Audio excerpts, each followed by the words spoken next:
Hello, welcome into NECC Esports League, and I am Wealku here with Giraffero. Is that how you say that, Jenna? Sorry, I don't want to butcher your name. Giraffero, yeah. Yeah, we'll go with that. All right, yeah, we have a good matchup here tonight, and we're just waiting for the players to get in the lobby, so let's talk about the teams a little bit. We got Butler and Arcadia. Anything that you're expecting to see coming out from tonight? And we do have the maps. We can talk about that.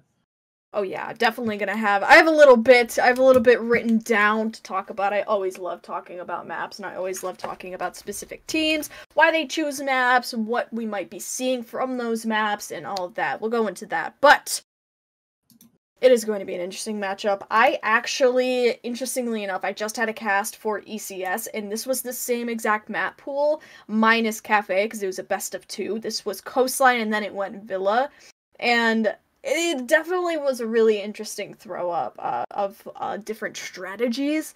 So let's just get into it. Let's get right into it. So we got Coastline and we got Villa, like I had said. Coastline was Arcadia's pick, whereas Villa was Butler's pick. We know Butler's going to be on defense for Coastline, and then Villa, Arcadia is going to be on defense. And honestly, arguably, I think that I believe Butler has the less favorable sides entirely, right? Because we know Butler has attack on Villa, Butler has attack potentially on Cafe if we see a third map, and Butler has defense on Coastline, which again, arguably, because Coastline can go either way depending on which team has a better mechanical play, but looking at Coastline specifically, this was a pick from Arc. So Coastline is a map where we see a whole lot of mechanical play. I just said that, but there's not really all too much strategy that goes into it. A lot of play is rewarded by how many kills you can get and how many impactful frags you can get during the round. It's not so much about hard breaching and keeping a structure during the round as it is about just getting kills, getting utility on the board, and trying to go from there. So it really does reward a lot of those kills, and it punishes structure in a way where it slows you down and allows the other side to gain kills. So you really got to keep that in mind during this match. But with this pick, looking into Arc, trying to analyze them, I feel like they're trying to say that they're confident in their mechanical play at the very least. If not, they've definitely got something up their sleeves when it comes to Coastline, because you don't just pick that without an idea in mind as to what you're going to do or what you're going to have an advantage in. And looking at Villa, it's the other way around. It seems like Butler is going to have an advantage in terms of strategy at the very least, rather than mechanical play. So again, these two maps are very different in the way that they're played. They're very linear in the way that they're played, but again, there's more differences than we see similarities versus Villa and Coast, which is so interesting to analyze, meaning that these two teams, they may very well have completely different makeups with their rosters. Yeah, that's very true. Different maps coming out from these teams. One, as you mentioned, probably relying more on their frag. That's why they chose Coastline, getting those frags. But I also want to point out, Butler had the option then to choose which side since it wasn't their map pick, and they chose defense. And that's interesting since, as you've mentioned, Coastline's typically what would be considered a attacker-sided map. Oftentimes, it can go either way. But that wouldn't be surprising, I suppose, to see the attackers have the advantage here. We do have everyone in the lobby, though, so I think we actually can just jump right into the matchup. It is starting on that Coastline map we had just talked about.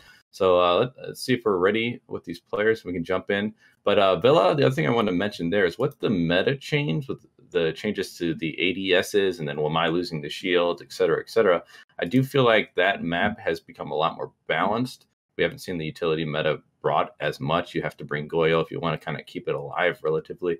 And so with that in mind, I wouldn't be surprised to see a more even split coming out from Villa. So I don't know if any side would technically have an advantage there, but I wouldn't be surprised if it does go defender-sided.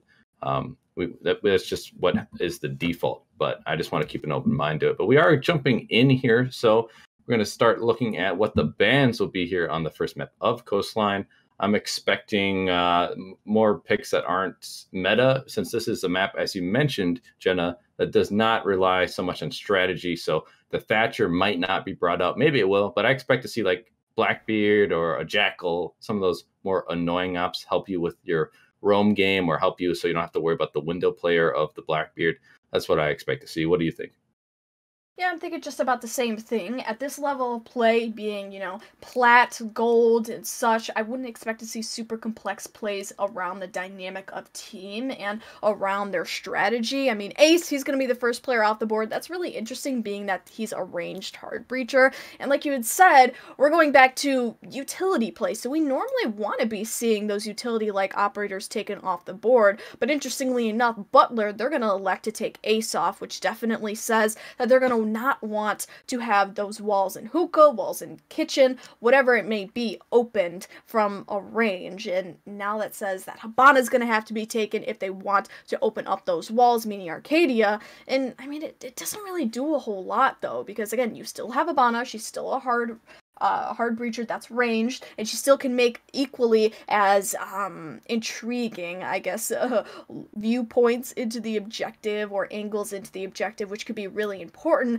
But at the same time, I feel as though they're not as utilized as they normally should be. So it kind of is interesting to look at that dynamic and why Ace was brought out. But again, we have Jackal, we have Valkyrie going off the board, and for our last ban, it is going to be Melusi. Now, Melusi is really interesting from the side of Butler to be taken out of the game, because she's huge on area denial. And what do the attackers not want to have to deal with? Well, area denial, because Coastline is such a small map that basically every single inch of ground that an attacker can take, it could potentially be denied of area if there's a defender sitting there, or if there's just some sort of utility sitting on walls. So it's definitely good to take out one of the foundational operators that deals with area denial, so you can't really utilize as many. I mean, that's just a huge pillar of taking out the utility when it comes to Coastline. But Valkyrie's a pretty good pick, and so is Jackal. You were talking about Jackal, and now we're going to be getting a little bit of a six pick here. It's going to be Goyo for Maestro. That's a really interesting one at the very least. What do you think about that?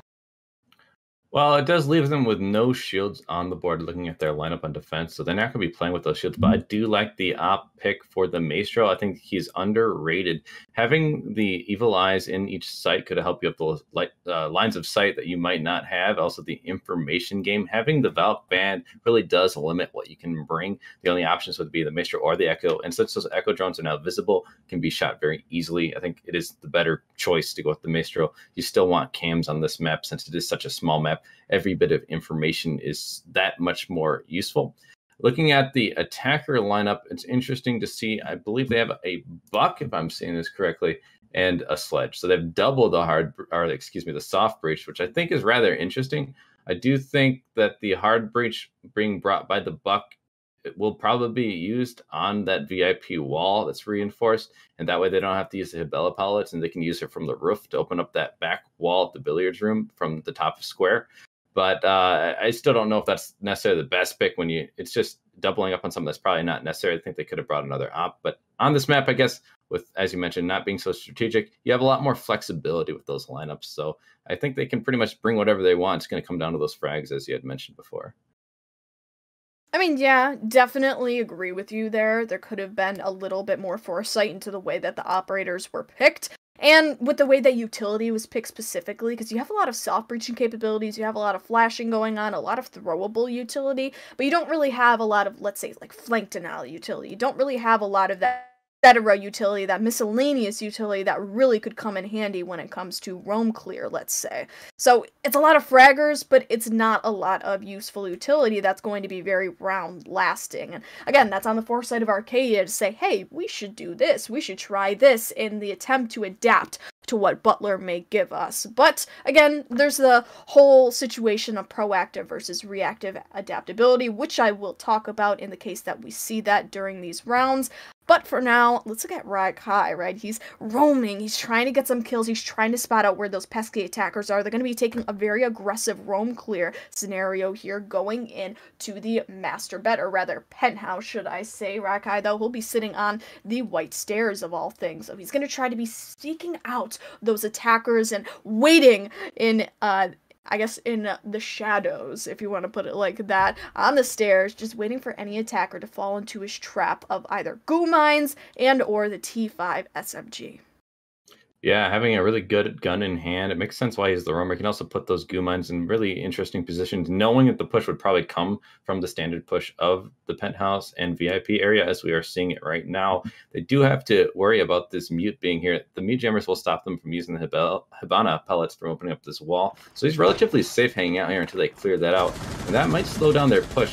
Animal Mother is going to take a lot of damage though over on the Aqua Valve, engaging with the Jaeger, who will get the kill. That's NM, but he's going to be refragged instantly from the Buck playing in VIP. That's Bing Bong getting the kill there. That is even man count, and Big Chi is going to be trying to hold them down, but giving up that angle allowed his teammate to die. Now Raikai getting a kill, but Plute is going to refrag onto Raikai, and now it's still an even man count.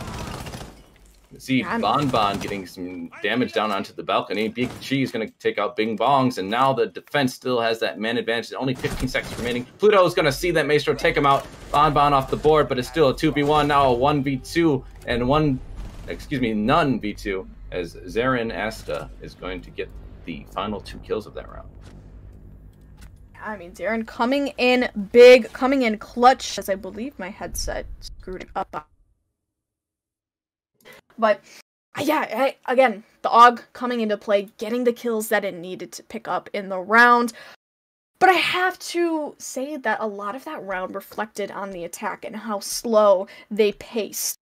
When the attack pace is way too slow, when there's no engagements by 1 minute in the round, you know you've done something wrong. You know you're being slow, and you know that you need to pick it up as fast as you possibly can. I mean, they're going to elect to bring a little bit of a different build this time, or a different composition, should I say, and it's going to be towards the Lion player of all things. Lion, really interesting operator to be playing. He's more of a roam clear operator, trying to get the attackers into the building itself, and trying to clear out and get pings, get intel as to where those pesky roamers are. But regardless, I definitely think that the attackers last round, they did not play it quick enough. They needed to be a little bit more aggressive, they needed to be a little bit more dominant, and they needed to have more engagements by the 1 minute mark. I mean, there was nothing going on for them, and then they had that explosive 20-second meta execute, and none of it worked out for them. You gotta wonder why. Well, it's because obviously Arcadia was not built for those 20-second metas. They were not comfortable attacking that site, and they simply could not get the kills that they needed in time. Their mechanical play was very subpar,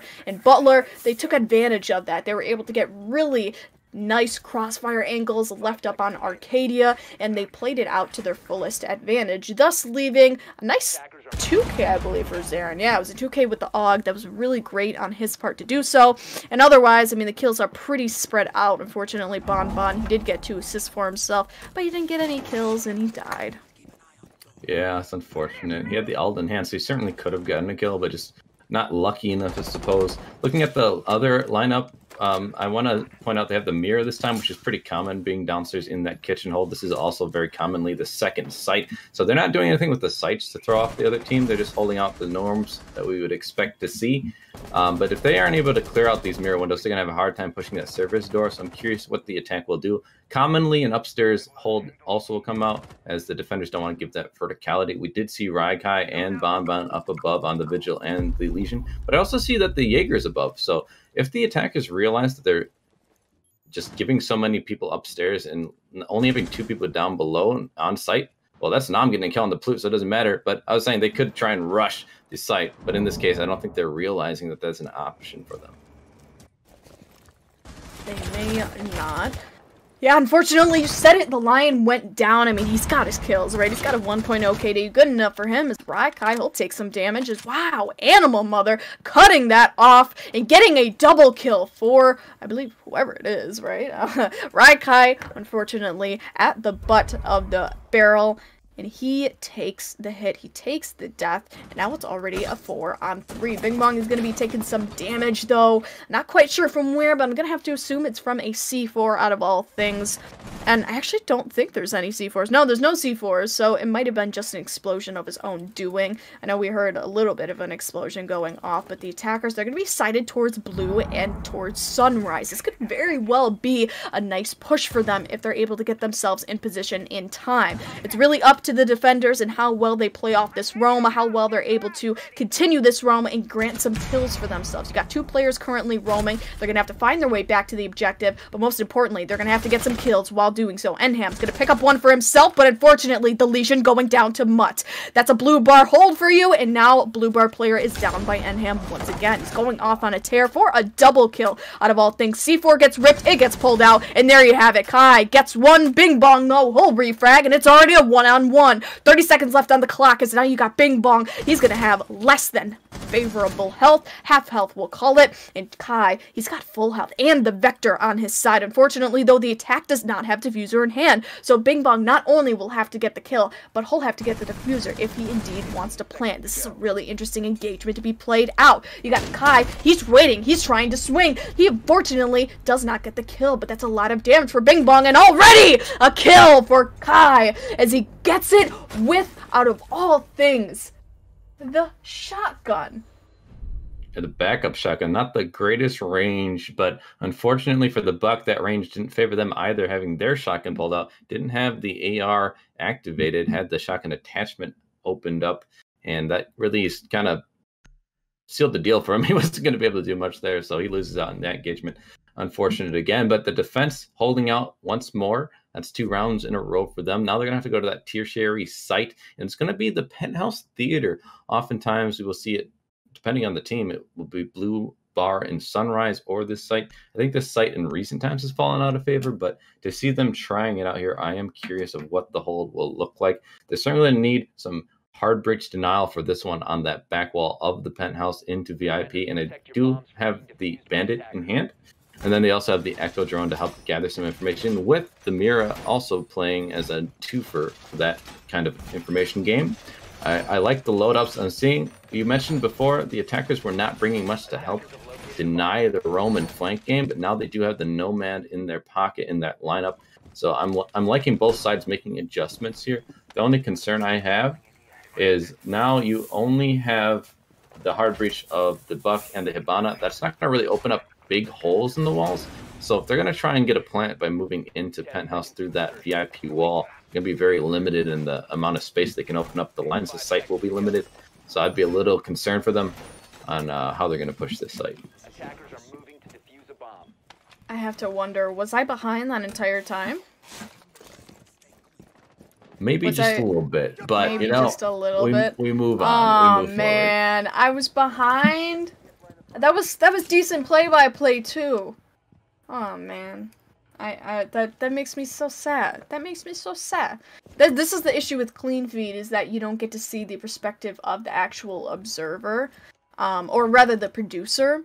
So you can't be on the same seconds. You have to basically sync up every now and then with the observer. And if, you know, in a play-by-play scenario, you're not synced up, you could basically get screwed over by it. But regardless, we will go on. The show must go on. As now Penthouse, like you had spoken of previously, will be the site of choice. I don't like Penthouse. I don't like it being played. It's not in the meta. It's not anything special. I prefer Blue and Sunrise just because of the vertical play that can be utilized, not only by the attack, but by the defense. And honestly, I don't get why anybody would choose Penthouse, but something that's going to be chosen is the site. Actually, no, the hold, I'm going to say. The hold from Office. When it comes to Capkin and his whole thing, he'll be getting a kill, though. That's a headshot for Raikai with the Capkin. I believe SMG, if I'm correct. That's Animal, unfortunately, going down. Your sole hard breacher, so you can't get any of the Penthouse walls open, which is normally a huge staple in the attacking strategy when it does come to Penthouse. So already putting Arcadia at a huge disadvantage coming to that. They're going to have to take things entirely soft breaching. Now, Blackbeard, he'll be on the board for Arcadia, so this could be actually huge. If he gets in that one-on-one face check engagement, then you could very well win that out.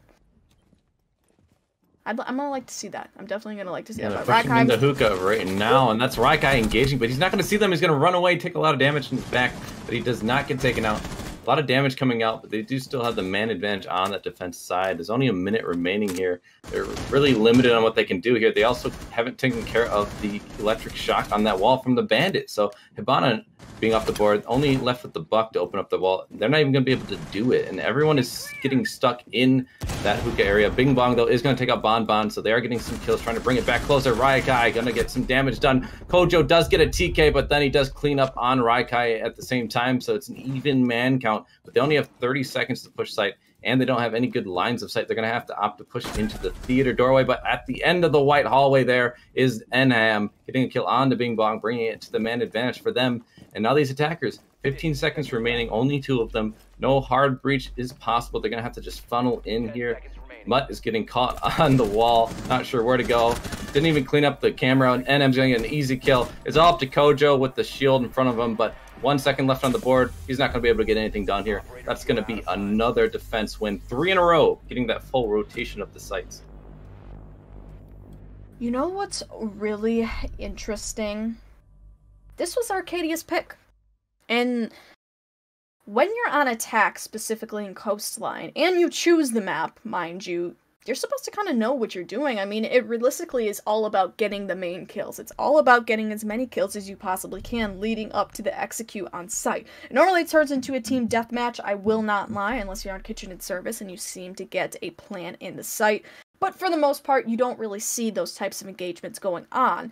My point here is that it seems like the attack is really lost. It seems like they're really confused and they're really indecisive as to where they want to go during the round. And that's extremely concerning because, mind you, again, this is their map pick. This is something that they should be well versed on, but it realistically seems like they're not. And pulling out Blackbeard and not getting kills with him, again, very concerning. You got a TK, by the way. I believe, actually, it was Kojo's first kill. It was Kojo's first kill with Blackbeard. He got a kill, but he got a TK as well, which further puts the attack of Arcadia at a disadvantage going into that. And it's just, so far, it's really not looking good for them. They're supposed to know what they're doing. They consciously chose Coastline. So the whole thought process has to be that they either have something up their sleeve or they have better mechanical play than Butler, which so far it doesn't seem to be true on either front. So you really have to question, why choose Coastline? What was the thought process behind that? And is Butler more well-versed than you on Coastline? And will that translate over to Villa, a map that Butler specifically chose? Really gonna have to question that. It's a good question. And the other thing I have to mention is they keep bringing Buck, and they could have gone below, took care of some of those bandit charges, and they didn't. So that was proved fatal later in the round. They had to funnel through doorways. But you bring that utility and you don't even use it properly, it's just a little bit of a head scratcher. Well, you also have to think what happened to a hard breacher. The hard breacher got killed at the first few seconds of the round. So regardless, there was nothing to have been done about the walls and penthouse. Well, he does have the hard breach in pocket, the Buck, so don't forget that. They still have that in pocket. You're true. But... You're right. You're right. You do got the hard breach charge. But that is only one little charge. It doesn't do a lot. Yeah, it doesn't really. You probably don't want the Hibana entry fragging, like you mentioned. Getting killed early did still hurt them a lot. Now we are seeing again, they're slowing down. Like you had mentioned this before, their push was really slow on this bomb site in the first round, and they get to go back to the hookah bomb site, which they're at right now, and they're still struggling here. 1 minute in, they don't even have full control over here. They're going to get some damage. No, and actually it didn't even hit. Looks like he missed all those shots on the right guy, and he's going to get some damage onto the Blackbeard instead. So that engagement coming out in the favor of the defense. But hey, Animal Mother in the meantime is going to take out Enham, and he's been a thorn in their side. 6 kills already, but none coming out in this round as he's already off the board. That does give those attackers a little bit of an advantage now, but they have half a round killed and not a lot to show for it. But looking at their lineup and where their positions are, they do have a little bit of an advantage here over in Aqua. No one's able to really hold them off fully. If they can just clear out Raikai, they might be able to get a push here.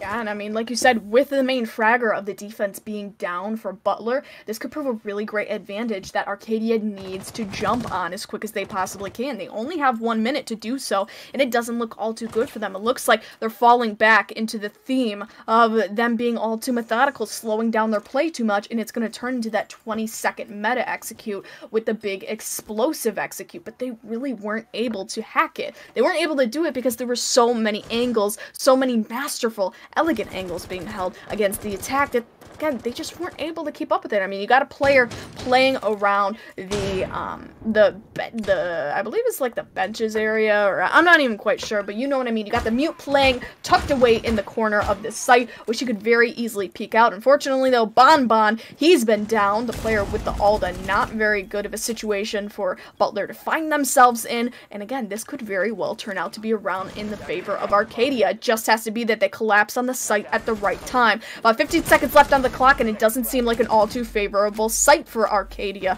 and yet they still have the kills to show for it. Darren's gonna go down, and you got Ella, the remaining player left on the board, not at full health, but yet not in the worst possible situation to have. Animal's gonna try to plant this one out. If Ella's able to get the kill, this could prevent the entire round from being won, but indeed it will not. Rakai's gonna try to make the rotation. Unfortunately, though, getting bested by the player with the L85, and Mutt Grinds is going to take that kill for us and finish off the first round win for the attackers. Yeah, well, job well done. They did end up pushing in. It was a little late in the round, but they took it a little bit quicker than last time. Last time it was 20 seconds. This time they had a little bit more time to play with, and kills did fall in their favor in that case, which proved to be what they needed, as they had that 3-man advantage at the end of the round, getting the plant down.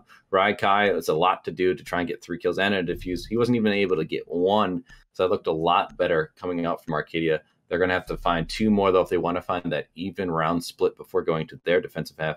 And we do see that it's going to be Hookah again, but the lineups are a bit different. One pick that I want to highlight, though, that Ying pick. That is very interesting. We've seen her utilized in Pro League a little bit more often now with the ADS changes, and only seeing Wamai having so many discs, no shield. That if they can burn it out properly, I hope they don't waste the Yings, but if they can burn it up properly, they do have the throwables on the Hibana. They could very well use that Ying to execute and win this round.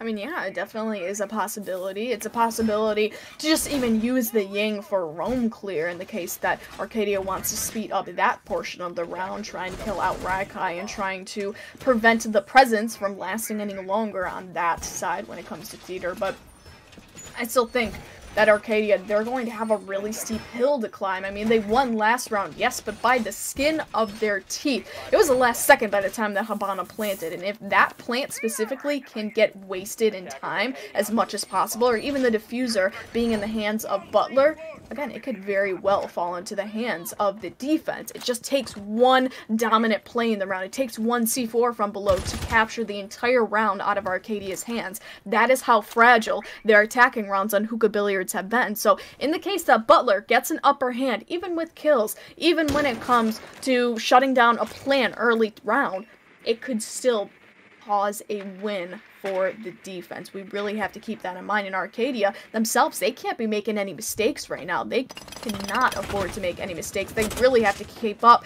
especially when it comes to their attacking rounds, because we have talked about Coastline. It's a pretty attacking-sided map, more attacking-sided than most maps are, and for them to be losing it out this harshly really is a testament to how well Butler plays, but also how weak Arcadia is right now on their attacks. Yeah, and I'm looking at the drone economy, and they still have plenty of drones, but they just wasted 3 on Rai down below, and no one's there to execute on those drones. So it's essentially a waste of drones, because that information will no longer be relevant in about 15 seconds, and they're not going to push him. So he could move, and then that information's wasted. The drones are wasted. So I would like to see that get cleaned up a little bit, utilize those drones a little more wisely. But luckily, they do still have a decent amount of drones in their pockets, at least 4 I'm counting on the board. And so that's a decent amount, but still halfway through the round, you've already lost over half your drones and no kills have been found for it. It's just a little bit of a waste of utility in my eyes. And this attack, yet again, is stalling out. This time, they haven't found that opening kill yet, like we saw last time.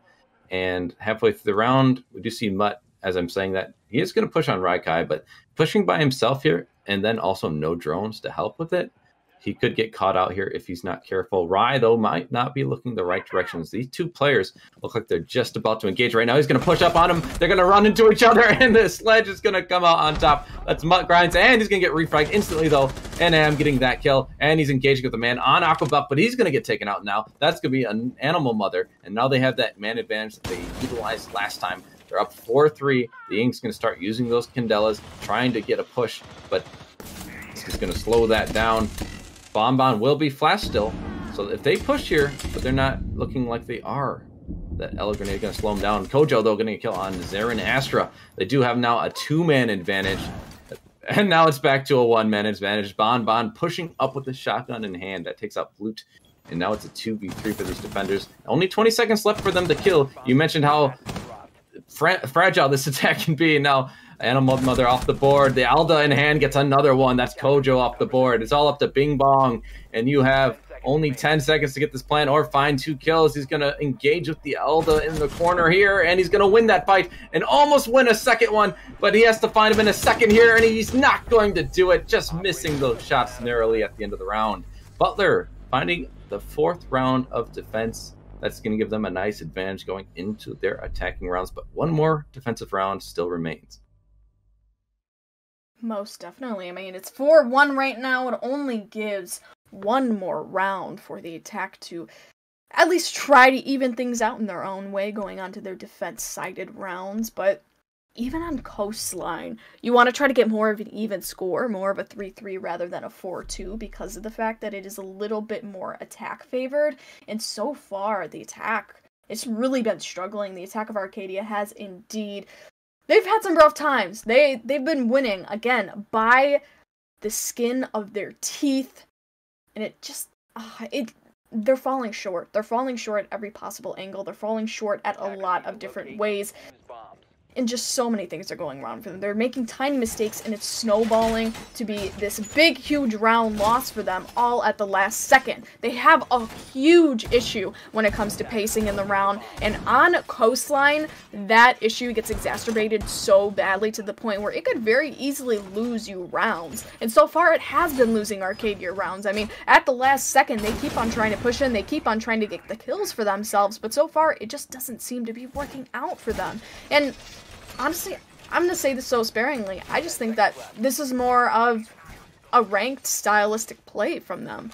5 seconds left. Yeah, I can't say it any better than that. It's not to be mean either. It's just what it is, right? We haven't seen the strategies, or at least we haven't seen the coordination on attack that we'd like to see in the comp leagues like this.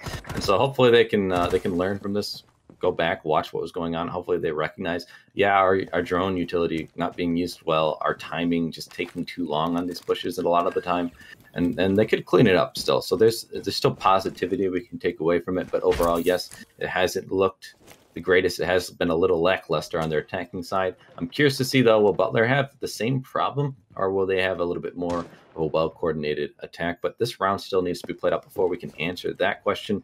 We do see that they are starting to get some control in different parts of the map. The Buck over here on the surface entrance, but he's not even going to open up the door. They haven't really contested anything yet. Animal Mother being that entry frag yet again, and they've taken a lot of damage. You could lose your hard breach very early on, and that seems like it could be a big mistake. Bon, though, over in kitchen, does take some damage. Not sure where from, though. It looks like Sunrise, and he's going to get killed from that direction as well. Kojo getting that opening kill for his team. Bon having a rough game so far, and that's the opening kill for the attackers. And they're doing it a little bit quicker this time compared to what we've seen in past rounds. Most definitely. I mean, you can definitely tell that the attack is a lot more comfortable attacking this site when it comes to just gaining horizontal advantage, gaining vertical advantage. You got the Buck already trying to move into VIP, but you got a pesky roamer on his heels. It's going to be Legion trying to even things up and trying to get kills for his team, but while I was talking about that muck grind, he's going to get one. That's the Ash R4C coming into advantage, picking up a headshot, unfortunately, on Raikai, man, who hasn't been doing all too well this game either, but you still have the 3 remaining players up, and all 3 of them are either going neutral or they're going positive, so you can at least take that away as a positive of this match, that Butler's remaining players, they can frag out, and they have that potential to do so we really got to keep that in mind as we understand and analyze the remaining bits of this match. But so far, the attackers, they seem to be closing in on the defender's position. You got Bing Bong, he picks up one for himself, but Jaeger coming in for the flank, coming in for the clutch, he picks up the player above Bing Bong, and essentially shutting down the vertical presence. Not something good that you want to have going on for your team, but altogether, a saving grace for Butler as now Kai can indeed go into kitchen, at least without having the fear of being fragged out the second he tries to rotate. And Ham trying, once again, to even up the scoreline, picking up Animal Mother, your resident hard breacher, but Mutt Grinds, he's gonna come back, he's gonna get that kill on Nham, but Kai coming in once again with the Nitro Cell to kill off Pluto. He only has 2 more players remaining to have to go up against, but Mutt Grinds, he is trying to go for the defuse, and successfully he will do so. That's Sophia, though, to be holding on his flank, holding on his rotations, holding on basically everything that he must. But weirdly, you have Mutt Grinds, I believe, proning? Question mark? You have him proning? I'm not even sure what's going on with that, but they're trying to take a crossfire advantage, trying to get as many passive angles as they possibly can leverage in order to watch this bomb. Now, in the case of the courtyard, we see Sophia. She's trying to get some hits, get some damage taken upon herself, though. Unfortunately, less than 25, but you have Ash that will take advantage of that situation for Mutt Grinds Games to get the R4C kill and finish off the round. Yeah, second round for them, as that is their attacking half coming to a close. Unfortunately, I think it was a bit disappointing for Arcadia. They only got 2 out of the 6 rounds, and now they're going to have to go into their defense. Now, maybe this is an odd game of Coastline. Maybe this is a defender-sided one. They could still pull it back here, so I'm just going to wait to see. This round, I think, will be telling, can Butler show us a little bit more coordination? Can they show us a little more success on their attack? It'd be disappointing if they did, though, because this isn't even their map choice. So that would be a huge blow, I think, to Arcadia to have such a disappointing attacking app and then watch their opponents show them how it's done in a way. So I'm curious to see their mentality going forward if that does happen. The second map could seep into that matchup on that map. So you'd hate to see it for their sake. On the other side, though, Butler, they are going on to attack with a 4-2 advantage, normally, at least on Coastline. That is a good thing for them. So we'll see if they're able to take advantage of those round that they have, like, I don't know, cushion, what do you call it? They have a 2-round cushion, as that is their advantage. They just need to find 3 more rounds here in regulation, and they'll take this map, and it'll be an upset for Arcadia if that happens. Look at their lineup, though. It is a bit different. They don't have a Jaeger. They don't have a Wamai. So throwables will be very useful here. They do have the Ying on the attacking side, so that could prove to be pivotal for them. It could also prove to be fatal for those defenders. They have no way of countering this Ying or the grenades coming out, flash grenades or any of it. So I'm a little concerned looking at that lineup. However, no hard breach will really be able to go down with the Cade and the Bandit on the board. You know, I really have to question bringing 2 hard breach denial operators. I mean, realistically on Coastline, you only need 1, either Kaid or Bandit, and in the place of those players, you can bring Jaeger. I just don't understand it because of the fact that you have so many throwables, like you said, including Ying, and they're just not going to be able to do anything about it. There is nothing to deny that utility, and that in itself could prove to be entirely, just like you said, fatal. For the, I want to bring home this point. I really want to bring home this point because it is so important to bring somebody with the ability to clear the utility of the attackers, to destroy it, to deny it at its very core. And to not have somebody to do that is to have somebody that is allowing all of that utility to be brought onto the site, to be brought onto the remaining defenders, and potentially kill all of them. So really, just keep that in mind during this round. We're going to have to see that played out. But yet again, it's not even going to matter with the wall denial operators being up on the board because you have Thatcher up on the board as well. And thus far, there is no Bandit tricking going down. So Bandit just going to be rendered useless at this point, and Pluto as well. Now the Thermite EMPs indeed, or rather Thatcher, sorry, EMPs have been successfully brought upon the walls, and so have the Habana X Kairos charges. Now that's realistically all they need to open up in order to secure a plan, but now it really comes down to the area control and such, the potential defuse. But Zarin, in the meantime, unfortunately has been killed out. The man going 3 and 5, unfortunately not getting all too many kills for his team, but Pluto, just in the same moment, off on the rotate, does get DBNO'd. Big Kai is going to, unfortunately, secure that one, and Bon Bon getting another for himself.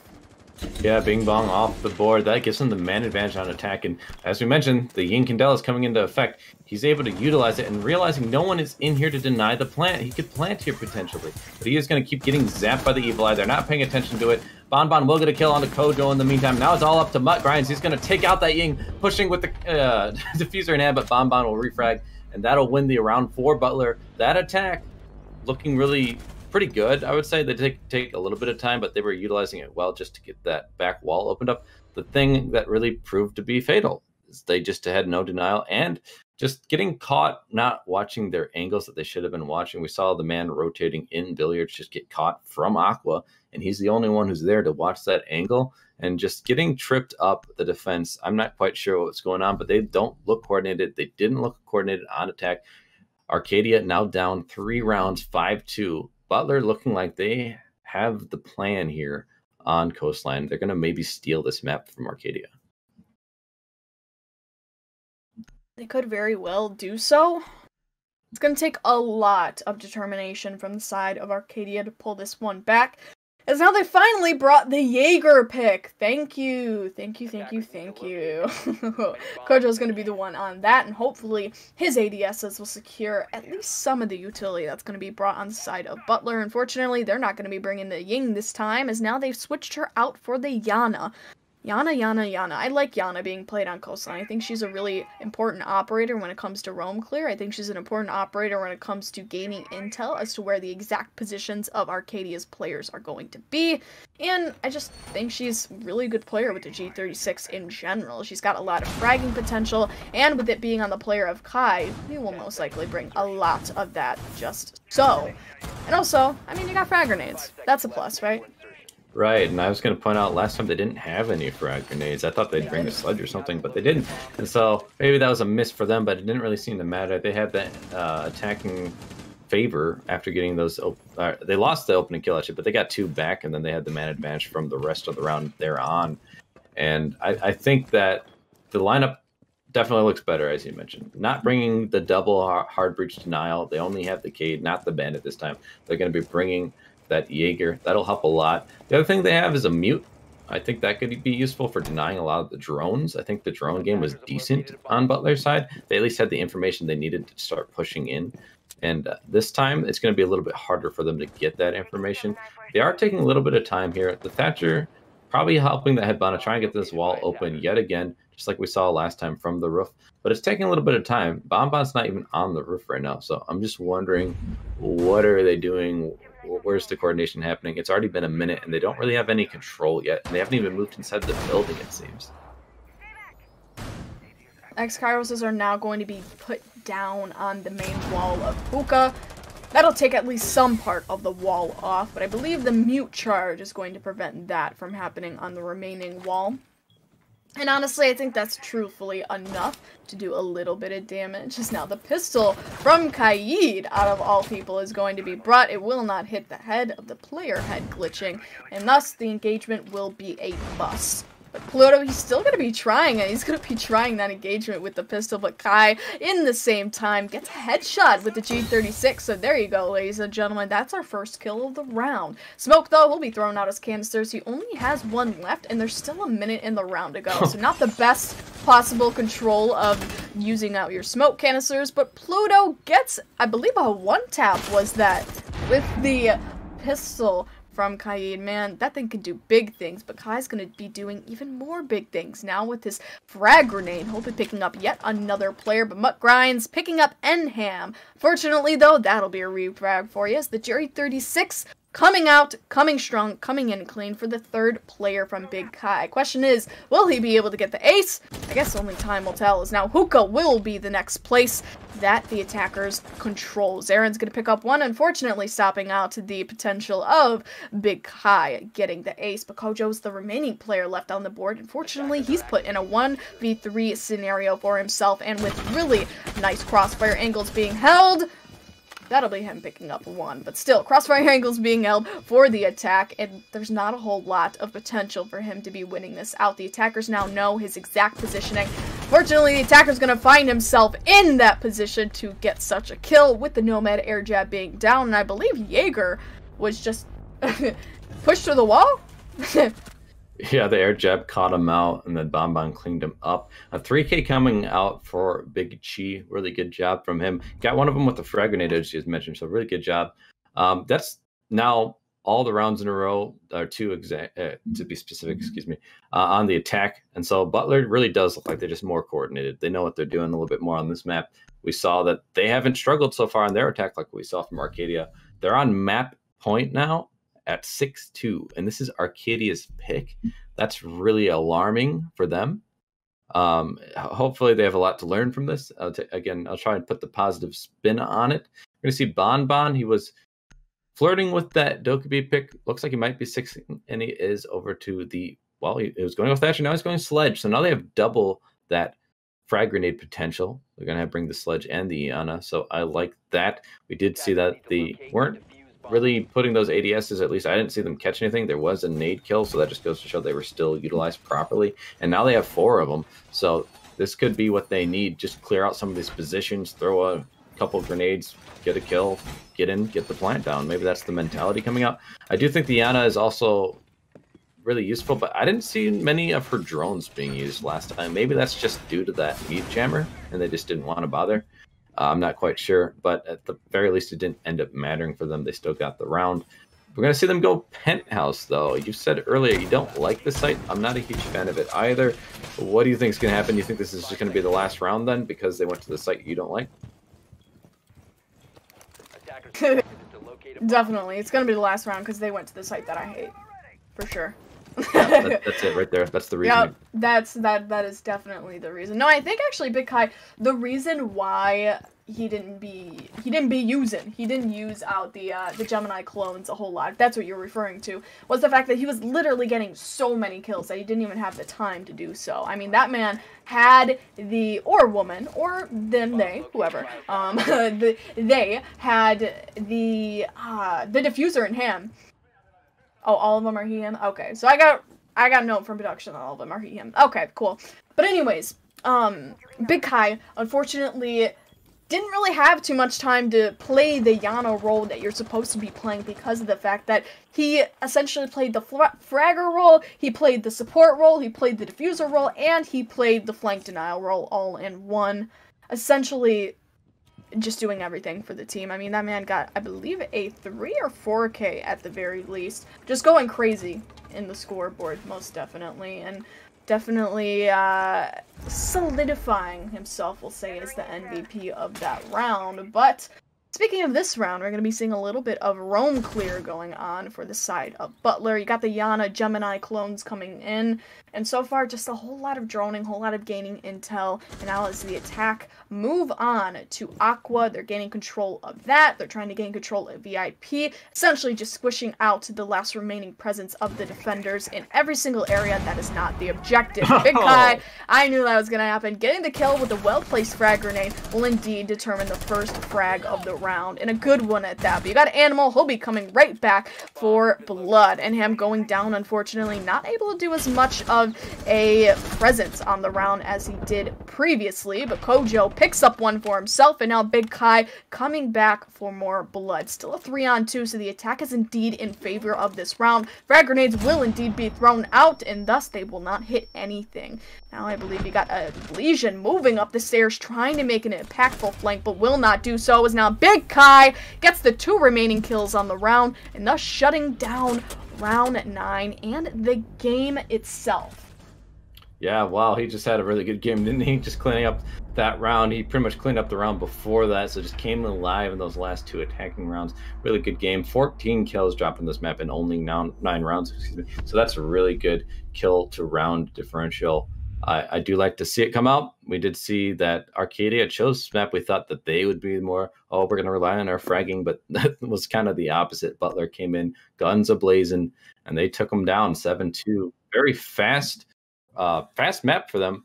And then the next map is going to be that map of Villa. So after seeing that, the coordination not being there either, I'm very scared for Arcadia on this next map of Villa. That doesn't bode well for them if they can't even coordinate on Coastline, which arguably doesn't require as much coordination, at least strategy-wise. But I do believe we could read an advertisement here before going on. I think we might have a quick break. Am I wrong, production, on that? We indeed will have a quick break. Okay, so I'll read quickly from our sponsors before we go on that quick break. So we got Meta here. Meta Pro Gaming is a full-service esports management, developmental, and consulting company.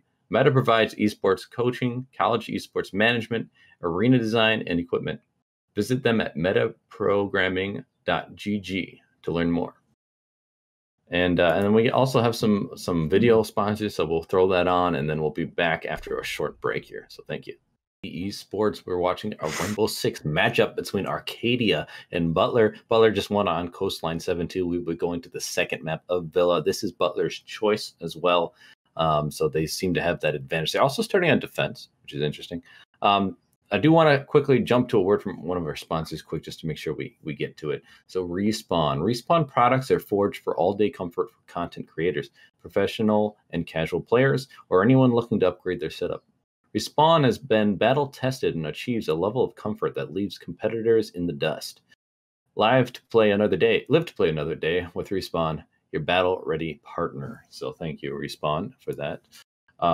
We do have, I believe, everyone in the lobby. I do want to mention, though, Jenna had the lead, so now I am joined by Mason here, Caro. Hello. Just thought I would mention it. Don't want to leave that just unanswered mystery hanging. I'm Jenna. Don't worry about it. Yeah, this is Jenna, just in another form. Yep. All right, welcome. All right, welcome. I just wanted to ask you a few questions here because I did just join in here. How has your day been so far? Oh, it's been good, man. How has your day been? Oh, it's been absolutely fantastic. I had a little issues coming in here. The first part, I was supposed to join in here early on, but I had to get subbed out, and now I am subbing in for the person that did not actually sub me out. You actually had to sub me out, but now I am subbing in, so I'm glad to actually be here. So Villa is where we're going to be starting. Arcadia on defense and Butler on attack. And Villa itself, I want to pick your brain about on the map. Can you actually just unpack that and what are your thoughts on Villa itself? So from what I've seen in recent times, I think with the meta change with the ADSs, with mine no longer having the shield, I do think it's become more of a balanced map. In some cases, we might even see attackers have an advantage depending on the team. Some teams really seem to have good coordinated pushes. I will say it does require that coordination, so obviously it depends on the team. But I think this might be one of the most balanced maps in the game right now, if not the most balanced map. If you try and compare it to anything like Cafe or Oregon or even Theme Park, those are all really defender-sided maps. It feels this might be one of those perfectly balanced maps. This is like the old Border, it feels, where it was very balanced. So that's my thoughts here. The bans coming out, though, we do see that Thatcher and Buck are banned. What do you make of that Buck one? The Thatcher, pretty standard, but that Buck seems a little bit different. I feel like the Buck is more of a replacement for the Sludge ban, or just more Sludge in general, because Buck can do it at a much higher rate of speed, and he can get that cleared out very, very quickly and get those angles opened as soon as he can. Compared to a Sledge, you actually need to enter the room. Compared to, I don't know, if you want to rappel on a window to open up that vertical. When it comes to Sledge, you just have to open it up. You have to actually walk into the room and then open it up. And the Capcan ban, I am questioning a little bit because it must be a VOD reviewer or just could be a joke banning someone's main. But I'm not a big fan of that pick whatsoever because Capcan is not as viable as an operator as I guess this team is believing. Right. Well, I think that comes on the side of Arcadia, and it was because Raikai played him last time. I think people did get caught up on those traps, and he did get some kills with the weapon in hand on that Capcan. So I think that is more of a target ban. And you weren't here last map, so you wouldn't, it's understandable that you'd be questioning that pick. But I still question it, even if it is a target ban. I'm not a fan of target bans. I like the meta change, right? Trying to shape the meta with the bans, give yourself a little bit of an advantage strategically. In this case, they've left a lot of utility in the hands of those defenders. Valkyrie still on the board, giving that information. Mute, going to be 6 pick away from the Wamai, so that'll slow down some of those drones. We did see Arcadia struggle with their drone economy last map, so that will be something to keep an eye on. Butler did a little bit better. Them being on attack here to start off, it's curious to see what the mutant play. Can they still maintain that good coordination and good economy of the drones? What do you make of these lineups, though? I definitely like the Ayana pick out of all of them because her ability to actually continue to bring that intel. She has that unlimited amount of intel. Although it is on a cooldown and it obviously is limited to the round, but she can just run in constantly over and over again with her drones without having to risk that life, So to see her on the board is kind of refreshing. Them bringing in Nomad is clearly it's a staple. Nomad is a staple for majority of the maps. You got to cut off those roamers. You got to make sure that you got to relieve some of that pressure whenever it comes to behind you, depending on where you're taking. The ban on the Capcan, I still want to go back on that real quick. The target ban, I don't, like you said, target bans are not a very good thing to really do, especially in competitive play, because you need to remove those operators that bring that that pressure, that tension, and the operators that can mess up your plays and stuff that can actually mess you up, compared to an operator that someone just played correctly. You got to be able to counter an operator like that through either an IQ or just using your eyes in general, because Capcan traps are not that hard to take care of unless you are in those last second situations where the pressure is high and you're running down to those 30 seconds where you have to rush onto site. I can understand that, but even in those situations, you need to be checking those, and if you are taking that damage, then that is your own fault, in my opinion. Yeah, I do agree with you. It is your own fault not rotating correctly or wisely in some cases. I do want to go back to that Iana mentioned that you had her drone here, the Gemini, being thrown in there, as you mentioned, unlimited information. These mute jammers can trip it up, though. Something to keep an eye on. The other thing I want to talk about, though, is that's Big Chi on that, and he dropped 14 kills last map within the 9 rounds that were played. We're going to see a kill coming out, though. That's Animal Mother on to Big Chi, the man I was just talking about. He's not going to have an effect on this round, despite how good he did last map. And that is the opening kill for the defense, and then the engagement will continue. Raikai and Animal dealing damage to each other. They have about the same HP, but Pluto going to take NM down on the red stairs here, and now they have that man advantage for the defense. Yeah, that was very unfortunate. You start talking about Big Chi and then instantly get shut down right there. A little bit of Caster's curse. Yeah, Caster's curse right there. I was about to mention. And then sadly, Neham had to come in, and I believe it was the Legion had to follow up with another kill. Those roams, apparently those air jabs were not set up correctly because they are freely roaming still. Legion is downstairs ready to take care of whoever's left on that red staircase. Jacko needs to take care of him while he can, but now he's been made aware that the Legion is still holding on that red staircase, and he did take care of his mine there. And just by throwing that mine right there, I believe what he's doing there is applying that pressure and wasting that time, because they know at that time that they need to take care of him as soon as they can, unless the Nomad brings up an air jab and cuts it off just right then and there, and they don't have to worry about it at that point. But if they do, if they do not, then they will have to worry about it for a majority of the round, knowing that there is someone behind them at all times. Yeah, that pressure from Red Stairs seems to be slowing down this push. They are in a 2-man disadvantage, and Rise on such little HP and study, a whiff of a bullet will take him out, and there it is. He's going to get taken out, but Riot does get a refrag. At least Kojo going to take care of Bon Bon. Now it's all up to the last player, but Pluto will take him out while getting hit with an air jab. That's Zarin off the board. That looked like a more dominant round than we had seen on the last map coming out from Arcadia. That wasn't a flawless, but what was the timer at when that mosh pit just started to unravel? I believe we're getting down to about 20 seconds, if I'm remembering correctly. Okay, I don't know why I looked at it and I was still at that minute mark for some reason. Mentally, I was still at that minute mark, and I thought it just started taking action as soon as it hit that minute mark, and it was a lot earlier than I thought it would be. But 20 seconds is actually a reasonable time to see those gunfights to actually start to clear out. They actually did bring in IQ this time, something that they should have done when it came to the Capcan. I'm guessing that they would bring it for the Legion, the Bandits from a vertical angle, the Pulse. Now, I was going to say the Ela would work for it as well, but the Pulse even better. Valkyrie cams, all this intel and all this utility that they are bringing to the table right now, they need to bring that IQ. That IQ pick is very viable, and that's definitely what you should have seen when it came to the last map, like I will say again. The Ying pick, he went from the Ayana to a Ying. I guess he didn't really like the idea of where he was before, and I guess he already is uncomfortable with the Ayana pick because of how early on he died. I guess he probably was messing with the drone or something, and he clearly wasn't happy about it. So the Ying pick, the flashes that she brings to the table can either turn the whole around in the favor of the attackers or not do anything at all. I feel like it's a very 50-50 gadget, in my opinion, because if you position yourself in a like a corner or something like that, or the Ying is aware of your position, then you can be messed up. That could clear roamers very, very quickly, or it can clear sight very, very quickly. It just depends on the player, I feel.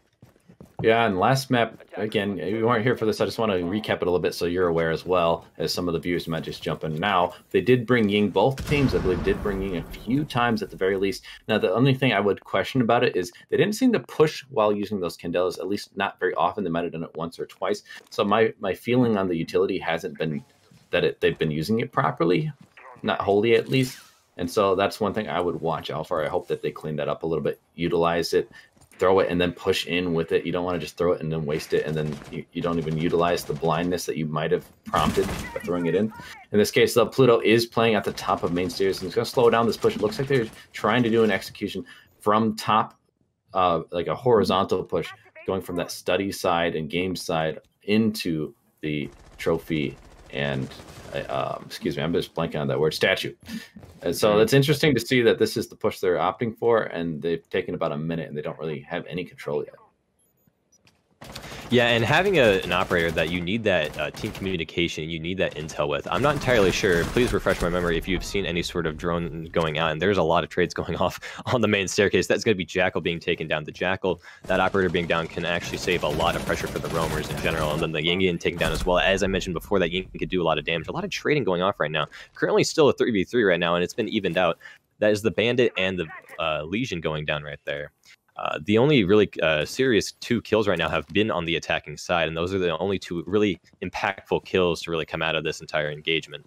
The Ying losing those flashbangs that you really need for that end game or end round rather, and the Jackal to really deal with that early round, which they have clearly failed to do because both roamers may have been traded out, but they did trade 2 lives as a result.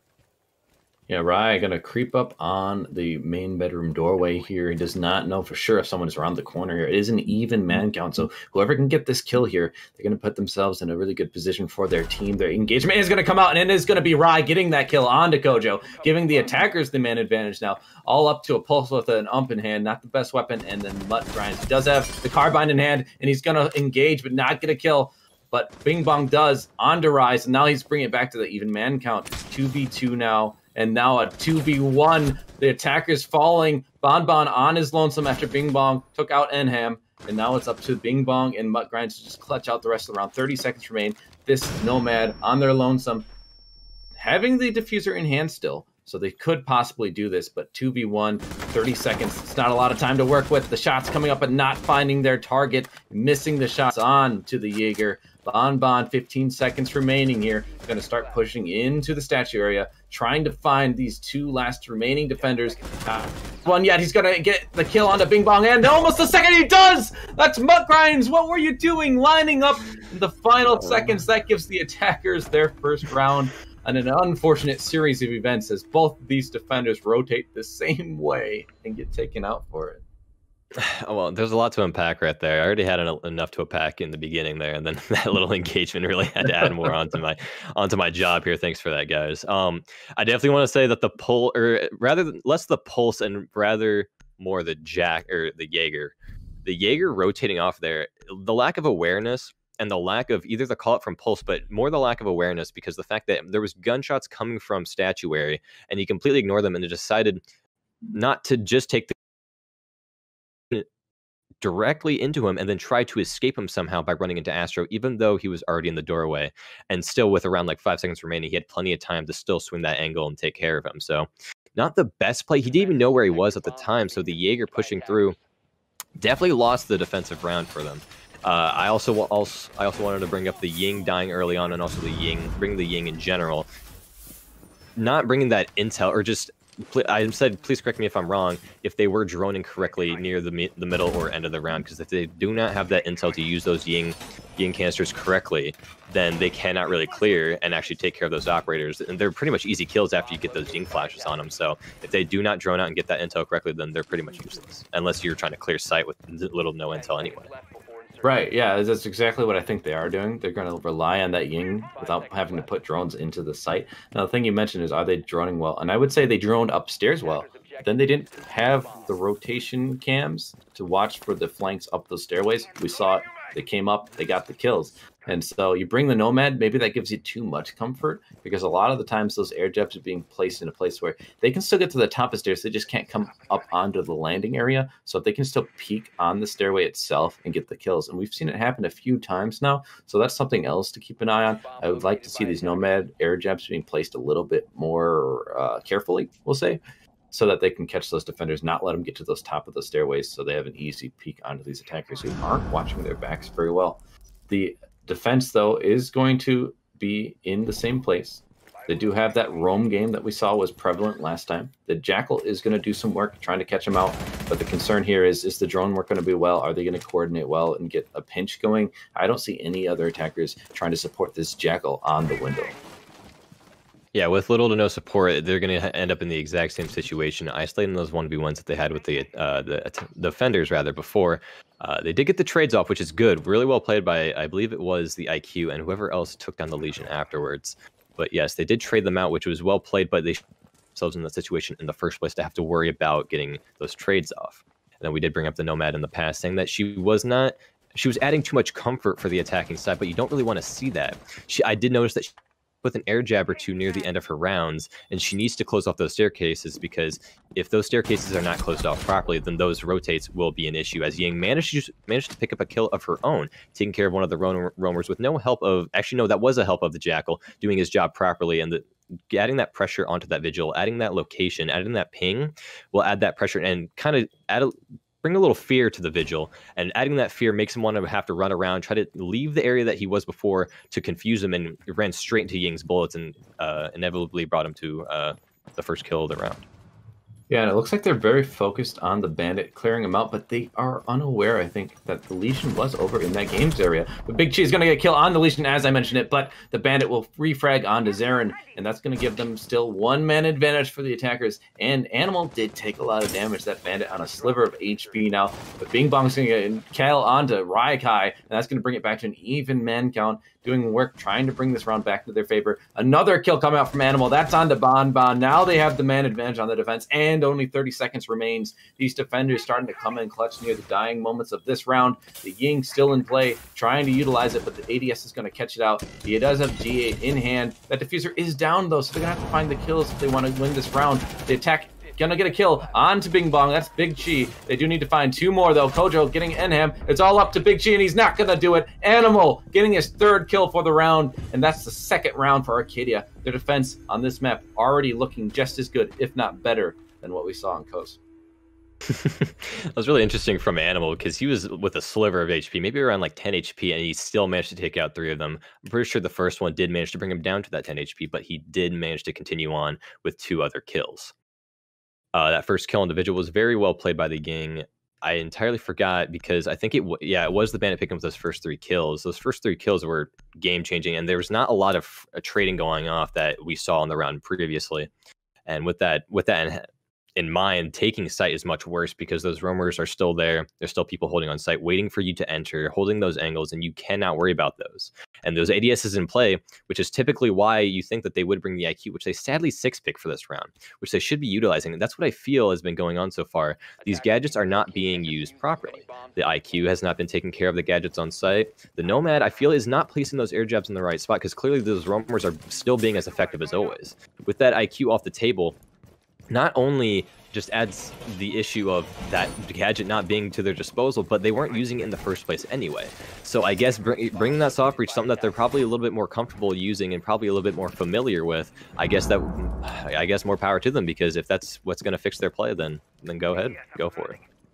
Yeah, sometimes we can see that comfort can outweigh the strategic reasoning you might have, but that's always a tricky game to play. Sometimes it can certainly bite you, missing out on some utility, but you really hit the nail on the head. They have been lacking the use of utility. We did see it last map. They brought a Buck, for instance, and then the Buck did not go below, try and help clear out some of the Bandit charges, and so they weren't able to breach into Penthouse on the coastline map, and so we saw that bite them. Then they had no way of opening up the walls. They had to funnel, and they died going through doorways. Here, same thing. IQ's not going below, not doing any of that vertical play she could with her gadget. A lot of these floors are soft. She could go below and destroy a lot of the utility. You've mentioned it. Why are they not using the IQ's gadget properly? Well, I guess if you're not going to use it properly, maybe it's not such a bad thing to switch away. I don't know. That's the only saving grace I can say from switching away from it. But these roamers have been a nuisance, and I get a feeling that Pluto has been on this game, and he feels on his game, watching where these attackers are going to push from, which is that master bedroom push. Actually, as you can tell, like on the right hand side, it seems like Big Chi actually took over the Nomad role and Bon Bon took over the Ying role. So it seems like they're actually gonna be switching up operators to see if we can actually find mid game who can actually play the roles better, which they should have probably been doing previously before they went into the competition. And taking off that IQ, I feel like that's what they should have done with the IQ. And oh, Bandit almost gets caught off guard right there, and that flick beautifully got centered right back onto the Jackal. Sadly does get taken down anyway by the Zofia. As I mentioned before, the switch onto Zofia may not have been the best decision, but it looks like he's actually proving me wrong right now in picking up the first frag. There's currently one frag in the favor of the attackers, and that's exactly what they want to see, because even if they were evened out with a 5v5, it's still in the favor of the defenders, because they have to just hold sight as the attackers have to come to them, and that's really the advantage that the defenders have. It seems like a waste of the Ying. No one's playing 90. They just sent a drone over there. So why do that? But you know what? Whatever. If it makes you feel more comfortable, then you do it. They did find out that Valcam on the red stairs, but there's going to be a trade. Bon Bon and Mutt Grinds killing each other. That's still going to leave the attackers with that man advantage, but the Ying is off the board. Candela was used in 90, which is a waste. So they don't even get to use any of those Candelas. It was kind of any op would have been brought. They probably would have wasted utility, so I guess it's not the end of the world. In this case, they do have the wall of the vault area opened up. That's Rye over there on the ace. And so they are starting to get some work done here, but the time is ticking down. They're getting down to 30 seconds almost. Rye going to jump into that vault area. He's going to have nice lines of sight over into the other bomb site, but he's just going to run into the other bomb site and start planting here in aviation. These defenders don't seem to know what's going on. A nice ring around the Rosie coming out, and Bing Bong going to get killed on Zarin. But the plant does go down. It's even man count, 3v3. Now these defenders are going to be on the attack trying to push, but they're going to get caught out. That's one kill. Big Chi getting Bing Bong. It's up to Pluto and Kojo, and Kojo getting a kill onto Big Chi, bringing it back to a 2v2, but they need to get this defused down, and they don't have a lot of time to do it. Pluto near the top of red, trying to find out where these attackers are playing. Nam trying to play over here in the study area. Both of them in the classical hallway. Kojo's going to push up on the study. Does he know that the attacker is right here? And he does, but he doesn't get the kill. It's a nice flick from Nam. He's going to get the kill. And now Pluto on his lonesome going to engage, but get taken out from the prone Rye. And that is a nice win coming out from the attackers, bringing it back to a 2-2 even round count. Yeah, that was definitely very interesting. You have to give the props to the attacking side, because they managed to find that weakness in their play, and they took advantage of it as soon as they did. And when out clear, there's elsewhere one other person on site right now, and that's all we have to worry about. As long as we can isolate this plant and give you that support and make as much noise as possible so they are not aware of the plant going down, we can actually successfully take this site. And like you mentioned in your little string of lines there, that the attackers turn to the defenders and the defenders turn to attackers, and that is not what you want at all as the defenders. And then, like I mentioned before, with that man advantage, the defending side already has the advantage, even if it wasn't a 5v5 situation. And with the attackers having that man advantage, being the defending side at that point, with all the ACOGs and everything, that is nowhere where you want to be, especially as a defender. And that is exactly where they inevitably put themselves in. We're going to see them go back to that bomb site. This time they're bringing a Cav, and they're bringing in Ella. We saw them bring the Ella last map, those Guma, or no, what are they called? Excuse me, I'm trying to remember the Ella's question. Prisma, that was it. Okay. Getting my names mixed up, but they're going to bring her. She has a shield in hand, so I think there's more reason to bring her now, with the shields being even more useful with the meta changing and less ops having those shields. So I think there's more justification for that. But what do you make of that Cav pick? It's not something you normally see in comp. It seems like it's a hit or a miss, but most of the time it's a miss. Well, Cav and Ella are two, very smaller operators, being a 3-speed. Both bring that beautiful shotgun that a lot of people use either as jokingly and very seriously as well, because they are both very effective weapons. You don't see the shotgun coming from the Ella, but we haven't been answered yet. I just been answered that it is now an SMG.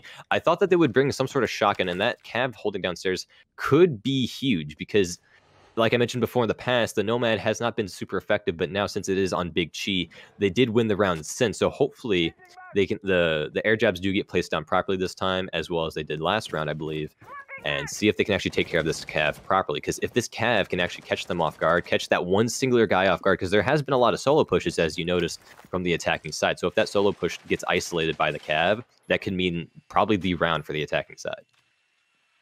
Yeah, so that's going to be something to watch out for. The Cav, really good in those 1v1 situations, could get the interrogation down.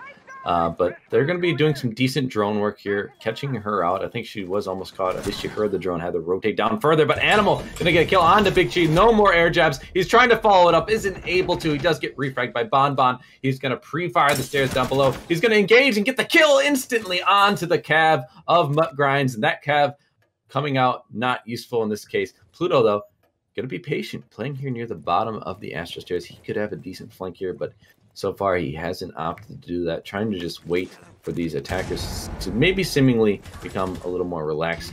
That's Nam going to get killed on the Bing Bong, though, and they're following up pretty quickly. 4-2 now for them. There is going to be a kill, though, and Pluto getting that kill onto Nam. Now it's a 3v2. They know at the top of red there's one, but he can't even get the kill. That's Pluto taking out Zarin. And now it's a 2v2. These attackers seemingly losing that man advantage in quick succession. Bon is in sight, though. They could get the plant down. They could still find themselves in an advantage just having the defuse down. Yeah, this is a very interesting situation so far. They still have a minute remaining. You expect the diffuser to actually head down around the end of the round, but they actually managed to place it around like a third left of the round. And with these ACOGs in place, it's going to be very hard for these attackers to actually take these really tight angles, because you know that both these operators, yeah, they're holding very tight angles. And Pluto has done a lot of damage in the beginning, and hopefully he can actually clean up the rest of it. He did not notice the feet of the prone operator on the left-hand side of him. He's going to be pre-firing the smoke a little bit, trying to get a little bit of damage off, even though Bon actually has taken a lot of damage throughout the beginning of this round, and actually does find it, pushing into the smoke, and actually not realize that he's prone right next to him, tries to get the melee off and L on the kill to end off the round and gain the defuse in the process.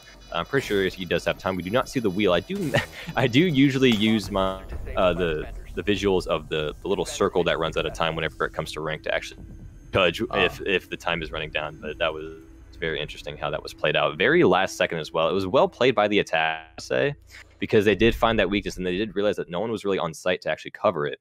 And with that being said, they actually did retake it very well.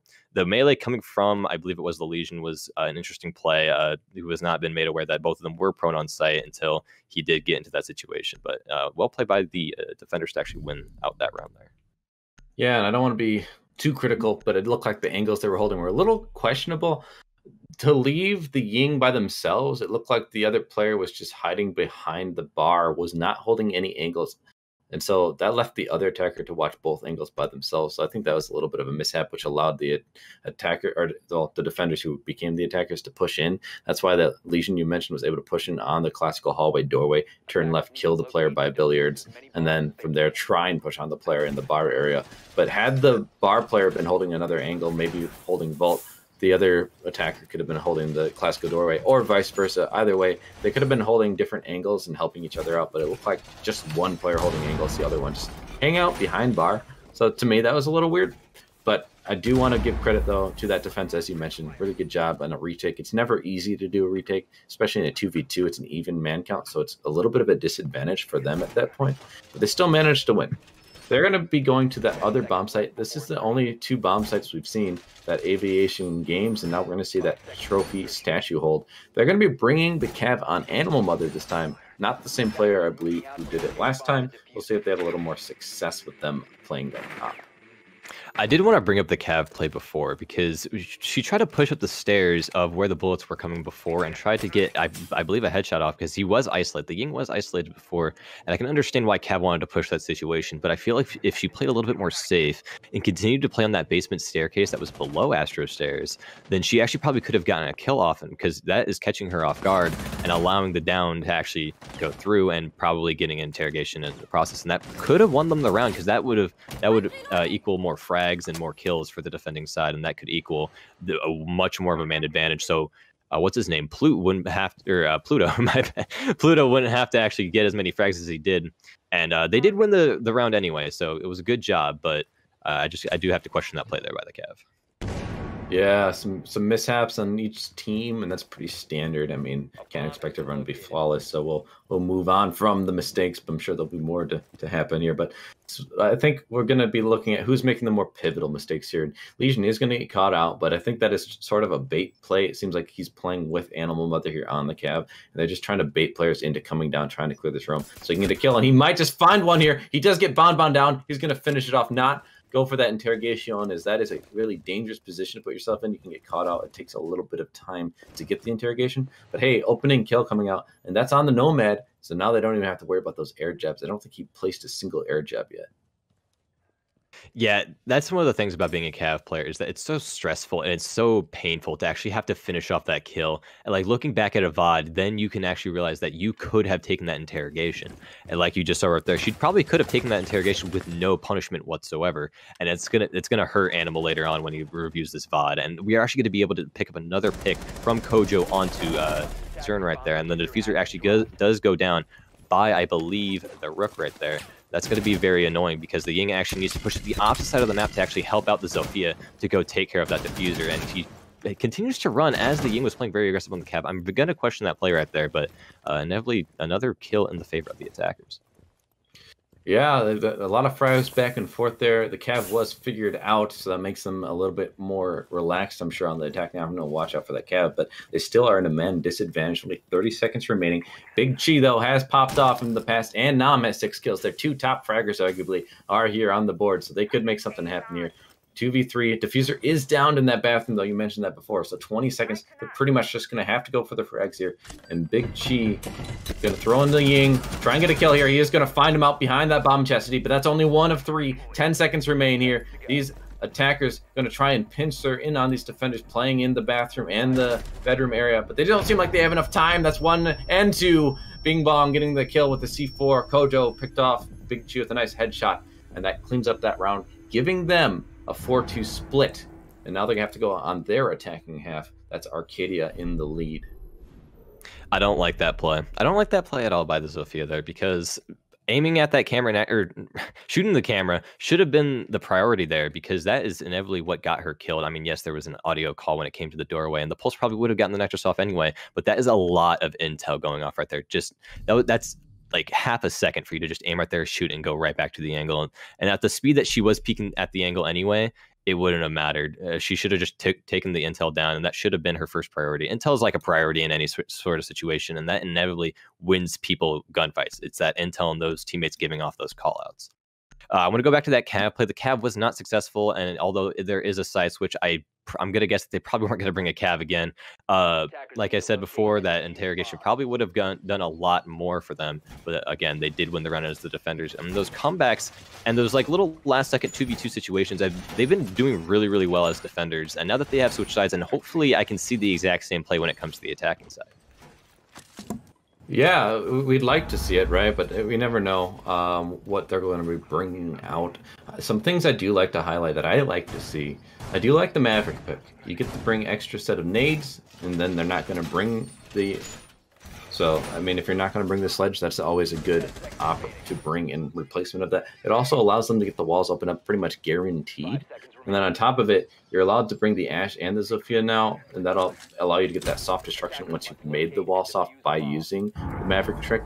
The other thing, though, they're bringing the Hibana on top of it, so they're not relying on just one hard breacher. I've seen that prove to be fatal in some instances on this map, where you need to get a wall open, but your hard breach is already dead early in the round. So I like to see that they are giving themselves a few more options there in case something did happen like that. Now on the defensive half, they're bringing in the Wamai and the Jaeger. I always like to see that combination as well. But something that I don't think the other defense brought was the smoke, and I think that's really pivotal in denying that plant. Oh yeah, definitely. And you talk about your Jaeger with my duo, but my duo is the smoke mute combo. Although the gadgets have no correlation whatsoever, I'm talking about that SAS shotgun. That is, I talk that up a lot whenever it comes to me and Inferno. But I love the SAS shotgun. You got to bring that SAS shotgun when it comes to any site.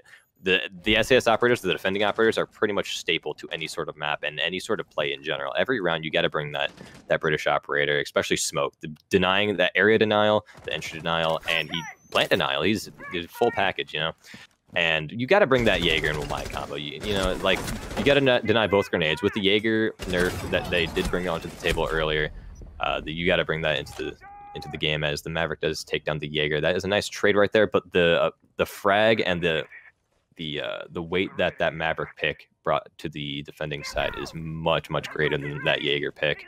and they actually got to be careful with that. And they need to figure out a better way to go about it with just the Hibana being able to take down those walls. And they do not have any sort of Thatcher. I'm guaranteed he was banned. I was entirely forgot if he was banned or not. But with that Thatcher off the board, then they actually need to worry about those electrified walls. Oh, a nice shot coming out from Mutt Grinds. You mentioned Maverick off the board, so they're going to have to rely on that Hibana. What can she do? Her gadget isn't the best for opening up ways to get into sight, so that could very limit their push. But now they have that man advantage at least, so they have that going for them. Rai, though, being a nuisance on this realm, they did Jackal track him, but that's already done and dusted. That has happened well in the past. They aren't aware of his position, it seems, and they're going to have to be very careful of a flank. They don't have much control looking into sight yet, so these attackers still not in the right positions to get an execution down. They only have 45 seconds remaining. Rai at the top of red stairs here is going to be peeking towards that Jackal. Can they see each other? He does see him. He shoots his own drone, unfortunately, but he does know someone was playing there, it seems. So Rai is going to rotate back towards the main stairs. The smoke doing his job, using those cannons to slow down this push, but he might run out of cannons just before the time is fully elapsed, so they might still be able to have about 15 seconds here where they could push in. Bing Bong on that Hibana, trying to get in, trying to find out where that smoke's playing. They're going to let Kojo push in. Pluto going to get a kill on Big Chi, but Zarin is going to get the refrag. He's going to be found out, though, behind that bar. It's going to be a refrag from Rai, but he's going to get taken out by Pluto, and that's going to clean up the round. Arcadia getting their first attacking round in their favor, putting them up even further at, I believe, a 5-2 round differential now. That was a really interesting play there. That Ash's awareness and the ability to actually take that communication that the teammates are giving them, or giving him rather, and just turning it into an instant gunfight. He went straight from killing the man behind bar to instantly aiming right back at top red stairs doorway, or what was it called? Aviator doorway. That was really well played there. The awareness and actual continuation of the gunfights that the Ashes bring to the table just shows that Pluto should be playing that role as a fragger, and he's been playing it very well so far. To bring that Maverick and Hibana combo, you obviously you bring it so if one dies, you can still use the other one to take care of the wall. And inevitably, they did bring it down to the situation to where Hibana was still alive, but they didn't have the Maverick to take care of the wall gadgets, and they clearly still don't have the Thatcher. I'm saying that you got to bring that IQ to go vertical. That vertical play is inevitable on this map, and you got to bring that IQ to take care of those electrics from below, because Maverick, like you saw before, will most likely not be alive to actually get there, because the way that they're playing their roams and the way that they're trying to clear out those roams have not been the best, and the gunfights that are going out, they actually need to take that into consideration, that they should not be pushing directly onto the site and actually going below and taking it from a different angle. And interesting to point out, they might be doing this closet play with the shield there with the smoke, might be playing in closet, but they don't have the Wamai, so the attackers could burn it out and get the kill here on the smoke, depending on how they play it. But that is still a lot to ask, and a lot of utility could be wasted. But Big Chi's actually going to rotate out of there. So all they're putting down is 2 frost mats on that window. We see that oftentimes because they might look down and shoot one, but the chance of you getting both those frost mats not very high. So if you do try and jump in on them, probably will get caught out. We'll see if the attackers opt for that. We have seen a lot of study pushes rather than the bedroom push, but with the Maverick on the board, you'd think that they'd probably try and get that wall open in the bedroom. I'm not quite sure. What do you think the push is going to be here? Well, judging by where all the outlines are right now, it seems to be more of an opposite side push right now. They're going to be basing their push around the study side, and I think they're going to make their way over there, try to clear out and flush out those roamers, because they did not bring a nomad, so they have to deal with it with the Jackal themselves. Pluto is probably going to be their entry frag to actually take care of those roamers while they can.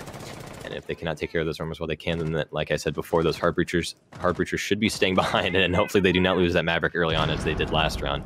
And you can see right now that the Kaid is off-site. Kind of an interesting play, because you typically see the Kaid sitting on site, because clearly they're not tricking whatsoever. The long-range fight does go on, and a little bit of damage does get dealt to the Kaid right there. Not looking too good, but a little bit of a shoulder shot goes onto Pluto, dealing nearly the same amount of damage. So it's a pretty even matchup so far. Nothing really significant has been done, or any sort of changes that would bring it to either side. So it's minute 40 so far. Not really much has been done for the attacking side, besides much more damage onto Pluto and a little bit more damage onto the Jaeger, and that is not going to look too good. They have been made aware of the 90 hold from the Kaid, and they've been pinging.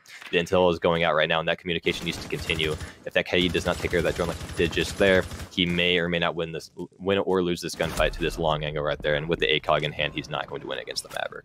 Yeah, Animal going to get the kill on to Nam. Interesting to see the Kaid didn't bring the 1.5 when it is available on the AUG that he was using. Bonbon also going to be down, so that's essentially a 5v3 right now, unless they help him up quickly. That is the mute down. He does have a C4 in hand, so having him alive still would probably prove very useful in these dying moments, but they still have a minute left. These attackers still have plenty of time, and they're already pushing in on these doorways, getting the man advantage early, and looking like they have the control that they're going to want to get this execute for the most part. Now, it is somewhat of a one-dimensional push. That's my concern looking at their positioning, but the Jackal's going to help push away this Jaeger holding that doorway, so he's no longer going to be holding the angle. I do say players playing in bedroom, utilizing that shield to look through the opposite direction. He's going to get a kill, but no, miss the shots. That's going to be Muttgrind getting Bon, finishing him up. Zarin does get the refrag onto Animal. He's going to be contesting with 3 different players over here in the landing area. He's going to do a lot of damage to the Zofia, but he's on a quarter HP himself now.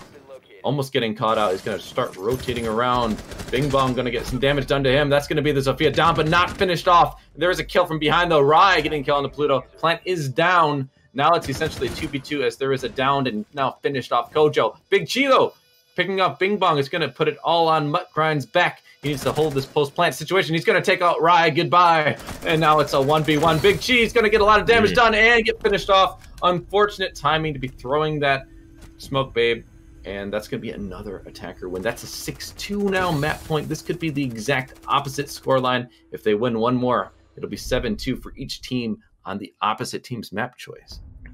I'm going to nitpick a little bit on the defender play right there, because when they take that opposite side push, majority of the operators, when it came to the attacking side, were on the opposite side of the map. I don't know if they've been made quite aware of how many there were, but considering that all the gunshots and all the gunfights and all the callouts are coming from the study side, they need to take advantage of the fact that they still have that room master, and they can sit behind that shield as long as they want to. As long as they just waste that time and do not peek, then they can actually take that site, or actually rather hold that site for a very long time, and it will work out in their favor. But it didn't really work out so far, because like I think the smoke did hold back and start rotating around bathroom instead of holding that statue doorway that it leads into 90. If he did not hold that doorway correctly, then if he did hold that doorway correctly, then that plant would not have went off, and there would have been no issue with that round at all. It did get brought down to a 1v2 situation, which wasn't really that big of an issue for the defenders. But then what you did see there is that the angles were not really held correctly. There's not a lot of intel going out when it came to the Frost, because the Frost, when she did peek it, she should have said he is directly to the left, and the Smoke's decision to throw the smoke canister before actually peeking it directly, because he did have a shotgun in hand. He most definitely would have won that fight if he actually only hit one shot at that type of range. If he would have hugged the wall a little bit more, got a little closer, then he probably would have won that gunfight. But he decided to throw the smoke canister instead, which is what I wanted to nitpick mainly, because that time that he takes to throw out detonate is nothing compared to just the Jackal running around the corner and then instantly pre-firing him, which he would, even if he was still sitting behind that corner, he would have swung anyway. So that play was not the best coming from the smoke. Yeah, I agree. I felt like you could have played it better, and just in general, if you're gonna throw the smoke babe, why are you playing in such like an open position? Like they can wide swing in, you're just gonna be standing right in the middle. They weren't even holding a tight angle. Could have tried to flush them out as well, but instead they kind of pushed up a little too far, I felt, if they were gonna go with that play, which is arguable if it's even the right play. But in this case, they're gonna go back to that Aviation Games defense. They haven't won a single defense so far. 2 in a row they've lost. Now they're on map point. This will go to this will go to that third map, the decider map of Cafe, after this, if they lose this round or any other round until the overtime would be met, which is 4 more rounds here. So they have to find 4 more to even bring this to overtime. It's a lot to ask. They haven't found a single round yet. I'm a little concerned. We're going to see though that the Vigil is playing in sight, it looks like, or oh, never mind. I think I have the wrong bomb site. That's my bad. They're actually going to be going to the same bomb site of Trophy and Statue. Now, nice kill coming up from Rai, though. He's going to get Animal early on. That's someone who's been really effective for the attackers. Another kill coming up, but that's on the attacking side. Kojo getting a kill, but a refrag going to be found possibly, but no, just a down. There's a lot of back and forth happens, and the attackers coming out on top. Now they still have 4 men as one was helped back up. It's a 4v2 essentially, not even halfway through the round. Yeah, that definitely was an interesting situation, especially for the defenders, considering that they already lost 3 people and they still have a minute remaining. It's a 2v4 situation right now, and they've set up 3 people on the study side area, and I can understand doing that. I can entirely understand like putting a little bit more defense over there so they do not get too far and not too close to the site. But the fact that they put 3 over there and they lost that many gunfights, the communication clearly wasn't there. The bullets were not connecting in their favor, and inevitably lost 3 roamers as a result. They should have been playing probably downstairs, probably should have played the staircase, probably should have played it a lot more slow to be able to actually get those frags out, because they only inevitably took down Nomad in the process, and Zophia's playing very aggressive on site now. Well, that's one kill coming out. Big Chi getting it with the SMG-11 in hand. I'm surprised they didn't try and burn the shield out. It was the Zofia pushing and could have burned the shield away. Zaren going to get a kill on the Bing Bong. Now it's an even man count. These attackers letting the advantage slip, but they're not going to fully let it go as Mutt Grinds gets Zaren. Now it's down to Big Chi, all with the SMG-11 in hand. Plant is going down. He's going to rotate. It's going to give him time to get the plant down. The other man did go to the rotation. He's going to be behind the desk, and he's going to get the kill. It's Mutt Grinds cleaning up the round, cleaning up the map. 7-2 in Arcadia's favor this time, mirroring the opposite of what we saw last time on Coast. Each team winning 7-2 on the opposite team's map, I have to point out. So neither team winning their map choice, interestingly enough, getting dominated, actually, on their own map choice. Now we're going to see that pick of Cafe coming out. But before we get there, we will take a small break quickly, send it to an advertisement, and we'll be right back with you. Hello, welcome back to NECC Esports. This is a Rainbow Six matchup here. I am joined with Karo. I am Wealku, otherwise known as Wes. And we're getting to that third map, Mason. We're going to be finding them on Cafe here. It's going to be an interesting one. It's been 7-2 and then 7-2 the other way. So each team having a dominating map each. This is a little different. This is Cafe, though. I expect to see more standard play, more 4-2 splits. We might even see an overtime, I'm hoping, because seeing another blowout it wouldn't do justice, I don't think, to each team showing up on a different map. I'd like to see a little closer one just to finish it out, just so each team can feel like they played pretty well. I do see that players are in the lobby, though, so we might be able to just jump on in if everyone is ready. What have you seen so far, though, that you're expecting to see more of, or that you're hoping to see cleaned up, or any thoughts going into this last map? A lot of risky plays I've definitely seen from more of the defending side. I'm not entirely sure if I saw more from the attacking side than the defending side, but I definitely noticed a lot more on the defending side when it came to the last switch. So I saw that the smoke in that last round, when he had to deal with the Ashe and Zofia, he decided to just stand up and run out of the room instantly, even though that there was someone holding his angle. He was lucky to escape with his life, but sadly did lose it in bathroom afterwards. But I'm just entirely surprised that he managed to get off of that shield the way he did. I did see a lot of that, where people running away, holding down shift instead of holding down right click in the direction that they were getting shot from. That is what they need to start cleaning up. And if they do not start cleaning that up, then they will be losing a lot more roamers. They're going to be losing a lot more anchors. They're going to be losing just lives in general. That's something that they need to start cleaning up. And I wanted to ask you a question. I did not cast the first match. What was the difference in rounds, like the round difference? It was 7-2 both times, but opposite teams. So first time was Butler 7-2'd Arcadia, and then we just saw Arcadia 7-2 Butler. So interesting that they mirrored each other like that. I will point out another one that just to add on to your point, you mentioned they get caught out. We saw that Cav was running below. The IQ, I believe, jumps down, or was it the Ying? I can't remember. One of those two was the Ying. Okay, they had a lot of bullets in the chamber, and so they're able to just keep firing. I thought it was interesting because that's a long hallway, and you hear them, you can hear the drop down, so you know they're behind you. Like, why wouldn't you turn around then and just try and engage? Because you have to know that that's a long hallway. You're going to get caught out. That's exactly what I was talking about. And so it is interesting to see that happening. So I would like to see a little bit more, just like heads up, more heads up plays, I guess. Just not letting that kind of stuff happen. Production, how are we looking? Are we almost able to jump in here? Or are we still waiting on a player to come back? While we wait for an answer right there, I actually want a bit about Cafe. I asked you about the map before Villa, and now I want to ask you about Cafe. I have my opinion on it, and I will share it afterwards, but I want to know yours first. Sure. So Cafe, I actually love Cafe. The telling tale on this map from what I've seen is, okay, for one, if both teams have like a basic structure. So that means defense should be favored. They should be playing in the very normal styles that you normally see. So upstairs hold probably should be won by the defense.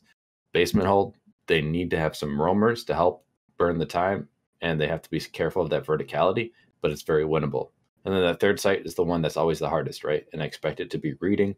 And so I just expect it to play out that way. That's why I mentioned before the 4-2 splits. So with that in mind, that would be what I would expect. Like, that's my standard. Now, what's going to put one team on top for me is who can get the well-coordinated pushes. Attacking on Cafe is one of the hardest things to do. And we are ready to go in, so I'll let you, though, talk about your opinion quick as we jump in here. What do you think of Cafe? I think that whatever team can have that coordinated push, if one team can win on that top floor hold especially, I think that's going to be the telling difference. Cafe, being a very vertical map, you see a lot of roam. You see a lot of roam potential, and who started the beginning of the round? Who started attacking side last map? I think it was Arcadia. Arcadia was, okay. Or no, wait. No, Butler did. Sorry. I feel like it was Butler. Okay, I just want to double check there. Butler how they played, they didn't really take care of those roamers as efficiently as you would like to see. And this map definitely being heavy on the roamers, I want to see them they need to clean it up if they want to win this map, because this whole entire map is based around roaming. The vertical play when it comes to nitro cells, the vertical play when it comes to, I want to see I'd expect a buck. I was going to say, I wonder why there is not a buck ban right now, because they did do that when it came to, it was Villa. And I'm confused why they're not doing it here, because this map is much worse for that. They should have banned buck on this one if they're going to be banning that soft breach. So I do find that a little bit more interesting. The fact that the sledge is still effective, and the fact that they did bring buck means that Butler should be able to take care of site when it comes to kitchen.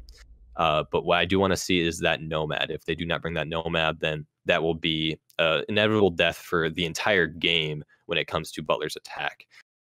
If they do not bring that, then I don't know what to really tell them. When it came to the beforehand, hopefully, what's his name? I entirely forgot what his username was.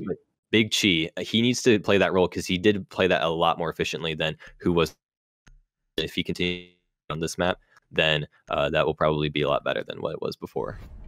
And the cap can ban still coming up from Arcadia, still target banning towards Raya, I believe.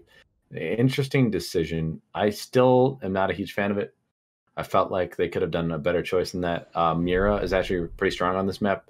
You can play her on that top floor hold, and you can actually blow up the wall looking into the piano room from Freezer. If you open that up and then you put the Mira on that wall looking into Freezer from the cocktail area, you can have a nice line of sight with the Mira window. I just pointed that out in case viewers didn't know about that either. So that's something to keep in mind. So Mira can actually be very powerful, and she could end that same position upstairs when you're doing that middle floor control, which you need that vertical control. You can open up the floors in cocktail looking down towards that doorway of library where people like to plant.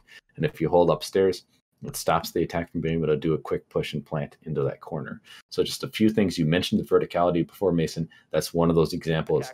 So if they can utilize verticality well, whatever team does it better, I think, is the one that will probably win the matchup here. Now, looking at the first round, Arcadia will be on that defense. So, looking at their lineup, what do you make of it? Well, like I was mentioned before, the verticality, bringing that pulse is definitely going to be showing a lot of that, depending on how they want to play it.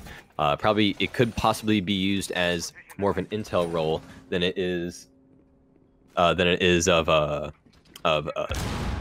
vertical roll, and actually trying to get that nitro cell off. My apologies, I was a little interrupted by my door opening, so I did stall there for a second. But I do want to mention that Big Chi did go on the Nomad pick, directing away from the defending side right now, because everything that I see right now is pretty normal.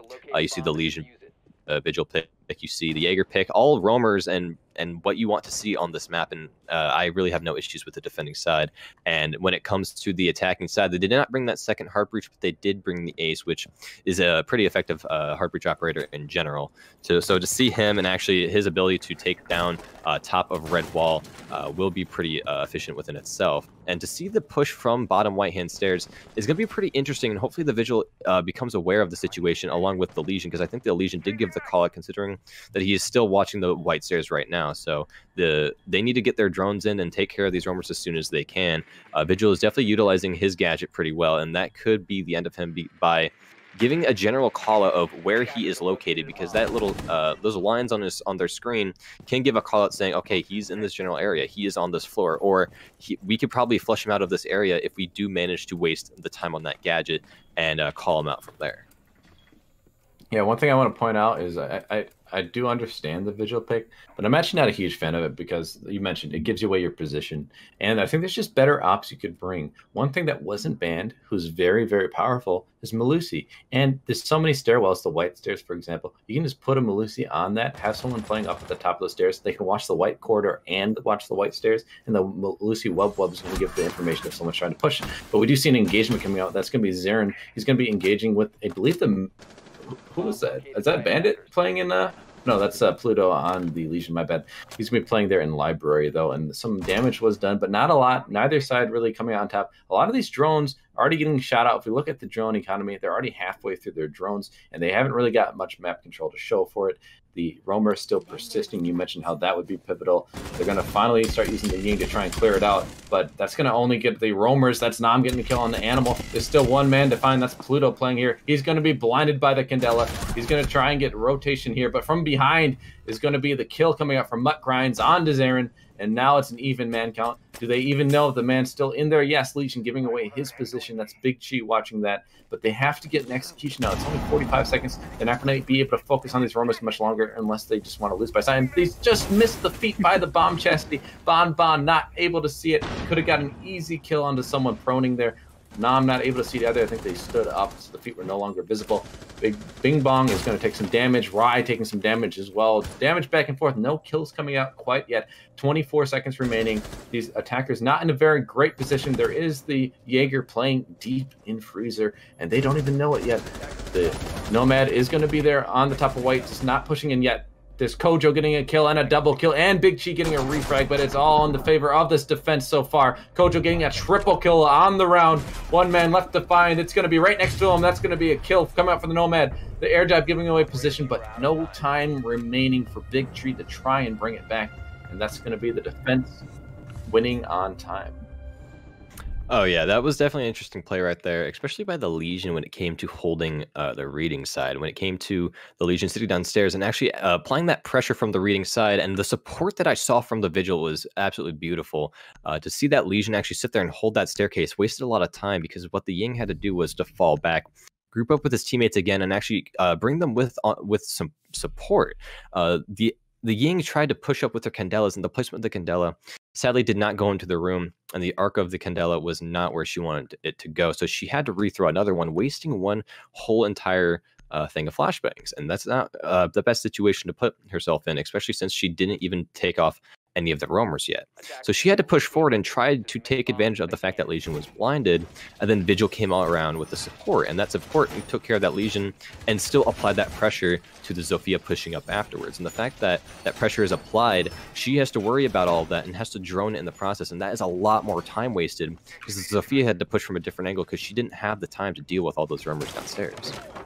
Right, just so much time burned, and the Ying getting caught from the backside, just unfortunate. But that also shows that that drone economy I mentioned before just wasn't good enough. They didn't get the drone work they needed. Took way too much time clearing the roamers, as you were just talking about. So just not everything coming together. I do want to credit the defense, though. They did a really good job there, just holding out on the time. We did see the triple kill come out for that Jaeger of Kojo. We do see now, though, no Jaeger, nothing's going to catch any of these projectiles. The grenades from the sledge could prove to be pivotal in this round if you can utilize them wisely. You could easily get some kills because there's nothing to stop those grenades now. Yeah, Jaeger's such a staple operator on every single map and almost a required operator, and not seeing it in their lineup is kind of worrying. Because the amount of utility that they already knew that they're bringing a Ying. Switching off that Jaeger was not the best idea. That Ying is now fully open to flash any room she wants to without any sort of consequence. So having the Ying on the table, having the Zofia on the table, the nades from the sledge, having the Ace's gadgets that can be taken care of by the Ace, as well as the air jabs, every single one of the attacking sides gadgets are now viable when it comes to just any part of the actual site, and that is not good whatsoever. They should have stuck that Jaeger pick, and that is why Jaeger is one of the most played operators in the game, and not because he's broken. No, it's because his gadget is just nuts, and it is a required piece of utility. And there's a lot of droning going upstairs right now, and I like to see how quick they are onto that right now. I believe they just got into the building right now, but they have not wasted any time with the droning. And the frag does go off with the Zofia, beautifully timed, not so beautifully timed for the Vigil, because he was not expecting it whatsoever. And the audio that did go through when it came to the hatch opening up definitely did not connect when it came to the Vigil peeking that angle. Yeah, he gets taken out early in this one. The attackers having a man advantage halfway through the round, and they're going to start pushing near site. Do you see Bon starting to engage near bar here? He does get the kill. Does he know a second one's near him? There's going to be Pluto peeking and getting a kill. He knows that he's going to be in there, and he's going to get the kill. That's the sludge of Bon finding a second kill on the round. That's Pluto off the board. They still maintain man advantage 4-2 for these attackers, and they have a minute still. They're doing this really early on, getting these kills early in the round, and now they have a minute to play with to find these last two remaining defenders, and they've lost the ace, so that kind of sucks. That's your hard breach off the board, but they can still execute. We know that you mentioned before, no Jaeger, no Wamai. They can throw these Ying Candelas, which they are doing, so they need to move in with the Ying, though. Ying needs to push in while throwing these Candelas out, otherwise it's a waste of that utility. I'm sad to see a Candela was just used there and nothing happened because of it. We do see Bon start to move in. He might get caught off from the left side here. The Maestro is sitting in the corner. Bing Bong going to get killed on to the Ying. No more Candelas in hand. Bon not sure where this Maestro is playing. They're laying down in the corner here. Can he hear the man? But Big Cheese going to take out Bing Bong. Now it's all up to Kojo. He's going to find the man right below him. That's going to be Bon off the board. No more kills for you, sir. And it's a 1v2. Kojo, though, the plant is going down. Now it is finished. That's a 1v2 post-plant situation. He's finding himself in a very difficult spot now. He does have 4 kills for himself, so he's having a good game so far. He's going to need to find 2 more to finish up this round and get a win for his team. Otherwise, it's going to be an even round count for these attackers. Butler just holding angles. They're all prone, though. That's going to put them in a very vulnerable position, as they are not going to be able to move very well. There is going to be the nice shot, though. Nam cleaning up Kojo, and that's going to be round number 2.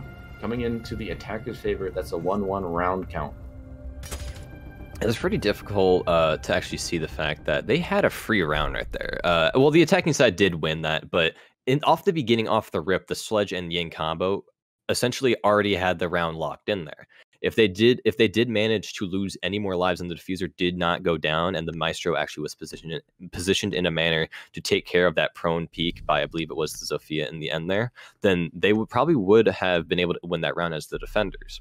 But for the attackers, what the Ying could have done with those 2 extra Candelas left, if they had the awareness that the ADSs were no longer on the board, she could have pinpointed the Maestro location, throw the Ying canister in the direction of him, cleared him out. He probably would still be pre-firing, but pre-firing blindly, obviously, and then take care of him very, very quickly. And then on the right-hand side, I can't remember who the last person was alive, but I believe it was the Kaid, and then she could have thrown a Candela in any direction over there. The reach of the flashbangs in this game are immense. So the fact that she could have just cleared off site just single-handedly is mind-blowing, and the fact that she could have done it right there is kind of sad to see, but although they did win the round, so I can't complain too much. Right. I do want to give more constructive feedback, though, because I think it is good for the community, right? It's good for these teams to go back, watch the VODs, listen to us. So I want to mention Sledge on the board. No verticality being brought. They could have destroyed the floor above bomb site of A. And if you go into train, you can actually look east. If you open up the floor and train, you can see that corner. If you just blow up the soft wall, and the wall was soft there, you can see into that back corner where the Maestro was playing. So that's a really easy place to get a kill from if they just know about that angle. So just knowing the angles, knowing the map a little bit better, that map awareness, you can shoot through that soft wall that you're looking at right there, and there's the mining area, destroy the mining floor, excuse me, and that would give you that line of sight I was just talking about. So something to keep in mind for those watching who don't know, our team's going back watching the VOD, some vital information, but we're going to see they're going to do the top-down clear. They're at the top of the roof here, and they're going to be having to contend. I would hazard a guess they're going to have to contend with some of these roamers on the board. Yeah, we don't see too many roamers upstairs right now, but while they are searching for these roamers, I do want to mention the fact that verticality that you were mentioning before, yes, it can flush up those operators, but it also applies that pressure, and they don't realize how important that pressure is, especially on that downstairs site, because if they open up those vertical holes, those are angles that they are no longer comfortable holding. And just by opening up those walls and actually being aware of where they're no longer holding, they can lock them into a corner, lock them into whatever side of the site and actually figure out, okay, they're not holding here, they are holding here. We can flush them out from there. So just with that intel in hand, it's not even visual info or auditorial info. It's just the fact that I know that this hole's open and they will not comfortably hold this hole anymore. Ying gets taken down really early on and completely removing those Candelas from the board. That's a beautiful pick from the Bandit. Most of the most impactful kills are coming from the defender's side. The only really impactful kill that they could really take from the defender's side is the Maestro. So the more and more attacking kills get placed on the board, the worse it's looking for the attacking side. So they got to be careful with these peaks and actually get that intel before they make any like super important decisions pushing angles. And with that being said, I want to mention how much I see the shift key being used from the attacking side. They need to calm it down and actually realize that they have enough time to actually peek these angles. We'll see. He was not in the right spot this time. If it was last round, that would have connected. That's very unfortunate to see. Big Chi, though, going to get killed on the Mutt Grinds. They are going to get that refrag. That is the Jaeger off the board. He was playing outside. Possibly did his body just fall through the wall of freezer? I'm not quite sure. That was interesting. The door looked like it was barricaded. Maybe that's a client-side problem. Maybe the door was actually opened up. That does happen in this game sometimes. But interesting to see these two roamers are going to come down the brown stairs, the new stairs they're called. Rai getting a kill onto Bing Bong, and then he's going to get refragged. Kojo getting a kill on the Bon Bon. Pluto, though, going to get caught by an air jab, so these are going to give some information. There's two defenders off-site, though, so if these attackers know about it, they could push site, try and get an execute down. 15 seconds remaining. I'm just looking at the time. These attackers do need to get inside here. They're going to be able to go through prep. Nothing is slowing them down. These defenders not holding the right angles. We're going to see Big Chi getting this plant down. Rai Kai, and Nam. Nam going to get killed in the Kojo, but they just have to watch the angles, wait for these defenders to try and get back. That is a post-plant situation for them. Some damage coming out to Pluto. He's going to get down, but no, never mind. That's going to be Animal killing Rai Kai, and now it's a 2v2 situation. Pluto trying to find that man in prep, but he's going to get caught out. That's Nam with the kill, but it's going to be refrag from Animal. Now it's up to Big Chi versus Animal, and who's going to win out? It's going to be Big Chi getting the kill and getting the win for the attackers, giving them now the advantage of one round. This has been very close all the way through so far. Yeah, see, the issue I'm having with that push onto site is that they didn't realize that they really had it open until they pushed onto site themselves, and they realized that we need to get on site as soon as we can. And once that happened, they totally could have been shot down. They could have been gunned down in that little funnel doorway that they were running through, and they would have had no issue as the defenders when doing that. They did get on site, and they did get the plant down. Luckily enough, the Maestro was not watching it. And if he was watching, that definitely would have been the end of the round right there, because of the amount of damage and the amount of ammo that Maestro has to his disposal. And speaking of roaming, the Legion pushing behind, I thought he was a Malusi for a second, and just because of that, I want to start talking about Malusi as a roamer and why they're not bringing that Malusi, that interesting 6-pick back to the Sledge, even though he did pick Sledge in the beginning. I feel like he was trying to switch it off to someone else, but I guess he just didn't have time with the timer counting down. So that's very unfortunate to see that, not being able to see what he was going to choose as a result. But Malusi, the idea of Jaeger and why he's such an effective defender is that he used to be a 3-speed. He used to be a 3-speed. His gadgets, you just have to place down, don't have to worry about. He has barbed wire. You just have to place down the barbed wire. You don't have to worry about it. Once your gadgets are placed, you no longer have to be typically on site. You don't have to like mend or tend to these sites. So that being said, Malusi, she brings a Nitrocell. She's a 3-speed, a very small player model. You just have to place her main gadgets on staircases. They block off a lot. So the fact that she brings that auditorial call out just in 3 separate locations, she can roam beautifully, and not only just roam by herself and actually get that vertical nitro cell that she could possibly end up pulling off, but not only that, but she can also play off those Malusis from different angles and not specifically on site. That's how useful her gadgets are, and most likely the reason why you're seeing that nerf come out that actually could be coming up in the recent patch. Yeah, and there's some things I want to break down to add on to your point. One thing I would mention is Bandit. His charges on that wall of freezer can be shot from the roof. At least one of them for sure can be from the skylight. So bringing Bandit to try and deny the push through the freezer doesn't really work out very well. So the attackers here could utilize that weakness. And I think that's why you don't typically see Bandit being brought on this side upstairs. Yeah, he helps with the wall of the piano here at the top of the red stairs. But even then, that can be shot from below as well. So those Bandit charges are just very vulnerable to so many different things. That's why you don't see him brought very much. And so you mentioned that C4 in hand could just be replaced by bringing Malusi instead. And if you're going to bring Metal Denial, metal breaching denial, bring the Cade. You can place that claw in a place where it can't be shot from that skylight position. The other thing I want to bring into the conversation here, and just to add education, hopefully the teams do listen to us coming back, but Reaper, EN, he's an old analyst for the old Rogue, the NA Rogue team. He makes videos. One of his videos is about Cafe, especially this cocktail defense. You can see just exactly what we're talking about with some of these defensive holds.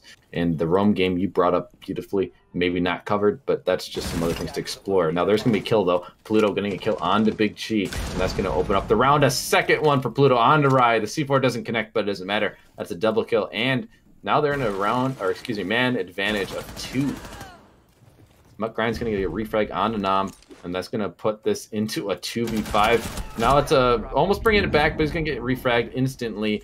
Zarin getting a kill, but Mutt Grinds did refrag. Now it's a 1v4, almost getting a 1 for his troubles. Bon, he does find one, but he's instantly refragged by Bing Bong. Man, I was trying to find a time to just give it back to Calro, but that just was not possible. These attackers just pushing in and getting killed very quickly. These defenders did a nice holdout. It was definitely a nice hold, I can say that much. I do have to take away a little bit of credit because the way that they did plan it as an entire team. Players themselves individually did play it very well, but they did not coordinate it to the point to where they realized that 90% of them were leaving site. They only left the Maestro sitting upstairs, and he almost died in the process, and totally could have, the Sludge totally could have flicked onto the rotate hole and taken care of the roamer that was coming up there to support him afterwards. If the whiff shots did not go through, that could have been sight for Sludge. I believe the diffuser was being placed down near the white stairs. Please correct me if I'm wrong, but in that situation, then the Sludge probably could not have won anyway. But sending that many men down one staircase, especially with not that much of an advantage, you really got to be careful with that. You're entirely right with the bandit idea. The one thing I did want to mention about it is that it just depends on if they are aware that they can shoot it from the skylight. If they're aware that they don't need to bring that gadget denial, or any sort of operator that brings that gadget denial. They did ban Thatcher before, and they did ban Thatcher again on this map as well. So they can't really bring that gadget denial. They don't bring that IQ to go below. So it doesn't really matter until they actually peek those certain windows. And if they are aware of that is what I'm curious about. And they're gonna have to show me in later rounds if they do know about it. I don't think I really saw any sort of bandit batteries placed inside the freezer wall. May or not be proving me wrong unless the bandit just straight up did not place them in those angles. But that being said, we'll actually be pushing straight back into another round. I think that. No, never mind. Does the round? I forgot what round it switches on. I entirely forgot. It's on round 6, isn't it? Round 7. So total, yeah. So round 7. So the total of 6 rounds on each side. I do want to talk about some other things that you mentioned and then build on it. The bandits you mentioned, if they know the angles. Well, we mentioned verticality before, and they are not bringing the sledge, so that's interesting. They also do not have any breaching charges, so they've really limited their soft breach above, which I'm not a huge fan of. So now we know that they're basically going to have to do a horizontal push, and they don't have any hard breach either, so they can't get that hatch. The vertical play is really important in comp, so I'd like to see a little bit more of that from them. They could have opened up from above, shot those bandit charges. They still technically can using an Ash or a Zofia charge, but it just makes it that much more difficult for them. And it's a waste of utility. They could use that to destroy like an Evil Eye or something like that. So, but some engagements are going to come out. That's Nam doing some damage to Animal. Animal's down to very little health. He is going to be refragged, but he did manage to catch Nam, and that is the Zofia off the board. So now that utility is fully gone. Now you're going to have to rely on the Ash to use her soft breaching charges, and that's all you have. Now, there's still the ace, and he did open up a wall here. Pluto, though, going to get onto Zarin, and that's going to be the Ying off the board as well. Utility just falling by the wayside for these attackers. But Grind is going to get a kill. We're going to see Bon trying to push in, missing all the shots onto the Jaeger. That's Bing Bong getting that kill. Now Big Chi on his lonesome 1v4. We've seen situations like this before. It has not really worked out. Once the man advantage is in such a deficit, the chances of them winning, not very likely. He has to pick up this diffuser as well quickly. He does at least have some time to play with, but the chances of him winning this now are very, very slim. Yeah, and it seems like they're landing. The engagement is going to come out. You just find one. Excuse me, Kyra, I'll let you talk now. I just want to make sure. Sorry, I think your mic cut out. I'm not entirely sure about that one. That's my apologies if I did cut you off. But I do want to mention how they must be listening into our stream or something like that, because they did bring the Malusi that time. I do really like to see that type of play, and as this closes out, it's actually going to be a 1v3 situation. Not going to be in the favor of Big Chi, but that pre-fire goes off and is beautifully played by Big Chi, taking off Big Bong plays. Sadly, he's going to be taken out in a really unfortunate manner because that angle is pretty much inevitably won by him, but clearly she really showed that she was aware, and the intel actually did go through. The prone angle behind where the Maestro is, he did not get off the angle yet until just now, and sadly still lost the gunfight. Pluto did come in there to support him, and you probably could have lost that. Yeah, he is down right there, as you can see. So thank God Pluto was there to support that and could not make a continuation peak, but that was very unfortunate to see right there. I wanted to bring up that you mentioned something, and that entire situation kind of threw me off. So I kind of forgot what I was going to bring up, and I'm very, very upset with that. Oh, gosh. I'll bring it up when I can, but that round was kind of interestingly played. The angle is being held, and the ability to actually get off the cam by the Maestro there was interesting as well. The Blitz pick, speaking of interesting, is probably going to be 6-picked. I kind of want to see it go through the... Oh, dang. No, okay, never mind. They're going to 6-pick it off. That got me excited a little bit there. At least they have Blackbeards. They have some sort of shield coming into play, so you can be happy about that, maybe. I'm just kidding. I hate Blackbeard. Blackbeard mains suck. We're going to see them 6-pick off of the Mira onto a Frost, so we got the Pog mats coming out. You might be able to catch some feetsies coming through windows. But I wanted to point out last time with the Melusi, I'm glad they brought it, but the way they played it wasn't the greatest. And I think it's just a lack of awareness maybe, or they just don't play one enough, you know? So I'm trying to give the benefit of the doubt. But the way they put it on that cabinet side, it's all line of sight for her gadget. So we saw that the Ashe wasn't in the line of sight until she literally was right next to it and she could just punch it. So it wasn't utilized in the greatest way it could be. You want to put it like in the middle of floor so it can get a full line of sight onto whoever's going to be pushing near it. Yeah, it's vulnerable for them to shoot like Ashe charges or something, but that also makes them waste that utility. And then also we've seen they haven't really been using that utility as often as you'd like to see. Those Evil Eyes, for example, were still on the board, both of them, and yet they had an Ashe and a Zofia. They didn't take care of any of the Evil Eyes. So just some things like that are just showing us that the utility could be played a little bit better on both sides, I would say. Looking at it, though, they are going to go to that third site that we haven't seen yet. They're going to be in Reading Fireplace. I thought the Mira was a good pick, but they opted to go with the Frost instead. Do you have any thoughts on that? Mira is definitely an insane operator within herself. I have said this multiple times in many different streams, saying that she's the full package. She is every single operator in one when it comes to defending everything in an operator, at least. Her gadget is insane. She can block off an entire entryway just with one single gadget if played correctly. And Nitrocell. The Nitrocell obviously is one of the most picked gadgets in the game. She brings on a secondary shotgun, opens up those rotates, absolutely insane. And the fact that she has a 3 armor with that vector to her disposal is just insane within itself. So to see her switch off that pick to go for the Frost, which I can understand why she's 6-picked to the Frost, to actually catch them off guard and make sure that they don't entirely know that they're going to bring the Frost and not have that time to actually set up for it, even though it's just, hey, there's a Frost mat in front of you, shoot it. But that's entirely different when it comes to the Mira saying, hey, there's a Mira window in front of you. Try to take the Mira off the window. Try to use some sort of hard breach to take her off that window. It's much more complicated trying to take down a Mira than it is to counter something like a Frost. I want to say that Pluto, being the fragger of the match, being taken down really, really early onto the run, with still a minute 40 remaining, that would be a trade for the Bonbon. For Bonbon. I wanted to say, I remember what I was going to say in the past, Bonbon being taken down with Pledge utility, but no longer at this point. It seems like, since they're not using that vertical play, it just shows me the lack of knowledge how much potential it has for this team.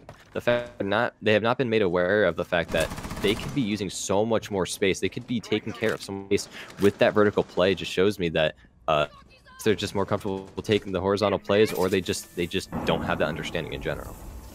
Yeah, I'd say it's probably just a lack of understanding. We've heard that the feedback can be appreciated at times. So, well, that's a misplay, but Zaren's going to get a kill on the animal in the meantime while the Sophia's stunning herself. So they're going to bring it into a man advantage for the attackers now. Now, one thing I was wrong about, this isn't the Reading Fireplace. This is Mining Fireplace, which we don't see often picked by defenders because it's really hard to hold that site. And one of the reasons is the verticality that we can see. And there it is, verticality coming out finally. Rai getting a kill on the Bing Bong Mutt Grinds, going to kill on the Nam, so he does get a refight, but now it's a 2v3 for these defenders. They have 30 seconds, so that is at least in their favor. These attackers all lining up behind this wall, but he's missing all the shots. Kojo gets taken out by Zaren, and now it's all on Mutt.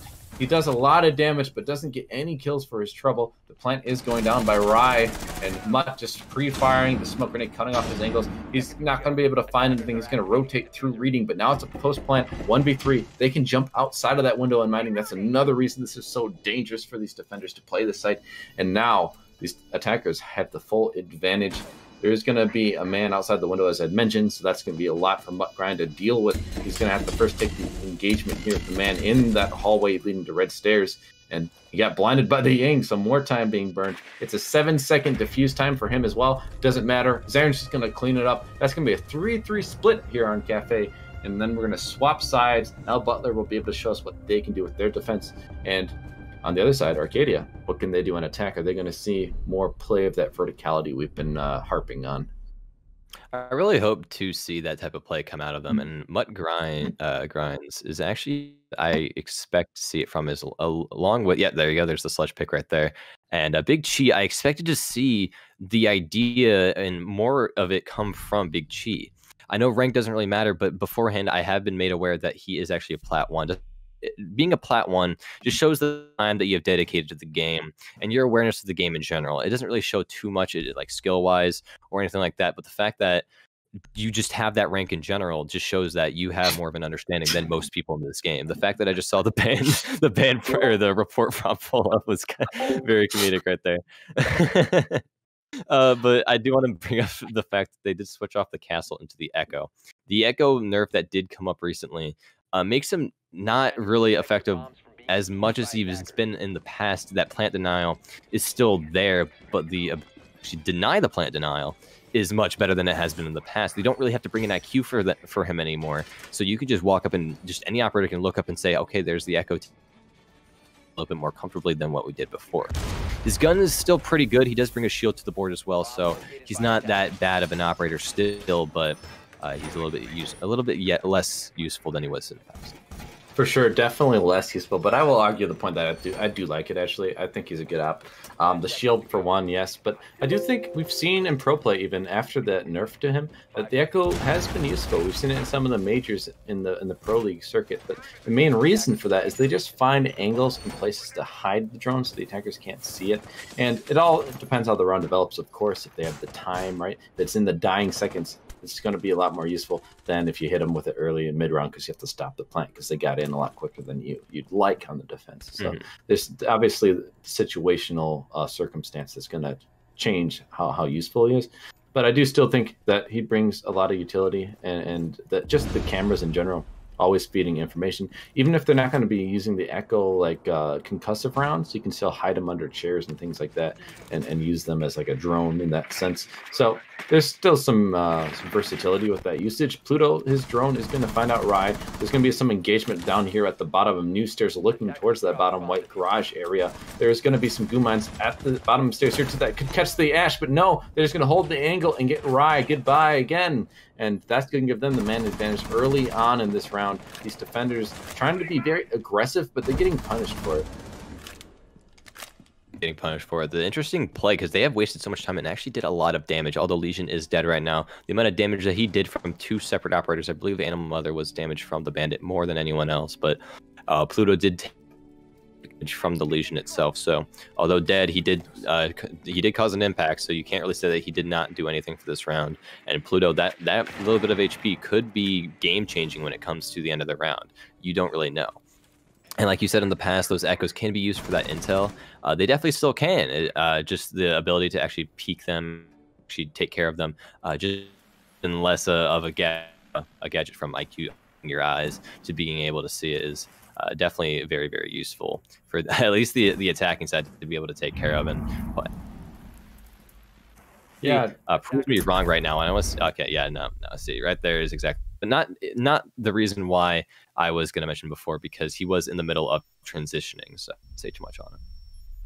Yeah, and there's the Echo coming out, but they do waste it. I do think you didn't need to concuss the man below there. Could have just fed that information. Now they knew where it was, they were able to shoot it, take care of it. We do see that there is some people moving up the white stairs here. I don't know if the defense is ready for it. There's an engagement, but Bing Bong's going to come out on top. But the Roam comes up and flanks them. Big Chi taking out Kojo and Animal Mother, bringing it back to a 2v2. He just tied it up for his team. He's going to engage with the Ashe and win. That's Pluto off the board. Now it's up to Bing Bong. He's upstairs. He has the diffuser in hand, so he could try and get a plant. But now he has to contest with both Big Chi and Nam. Nam playing, he's laying down. His feet are visible. He's going to get caught off from the side here, but Bing Bong just completely missing him to his right, and they're both missing each other. Oh my goodness, this is comical. Not able to see each other, not hearing the man, but they're going to catch each other, and Bing Bong does win that engagement, but enough time was burned. Now, Big Chi, if he pushes up now, he could get the kill. He knows that Bing Bong has to be planting insight somewhere. He's going to push up. Now the engagement's going to come out. He's going to get the kill. He's going to have an easy defuse here. And that's going to be the first round of defense coming up for Butler in a narrow 1v1. That was amazingly played by Chi there. Not only was his roam successful, his follow-up and the intel given to him, if it was auditorial or teammate given, when it came to the Ashe below, and him playing a very aggressive angle on her as well, took her out almost instantaneously and then played it smart to the point of waiting out that time to see if he's still planting. Came to the conclusion of, I have time to run up before I've been made aware that he is currently planting, runs up, and actually wins the gunfight with Buck as well, which is absolutely beautifully played by the Bandit. You got to give him props for that. That was a 4K that round. I'm not entirely sure if there was a fifth one. I did not catch that near the beginning of the round, so please prove me wrong if you can. I actually do like to see that mute play right there, Bon, my boy. You have much more respect from me, my buddy. If you bring that SMG, I definitely will be taking that back. But if I do see the SAS shotgun, then it will be confirmed and locked in. Interesting pick. Oh yeah, they do have the Kaid. Okay, I was gonna say that was an interesting pick to go from the Bandit to the Maestro, but bringing that Kaid actually does substitute for the Bandit, so that was a really smart play right there.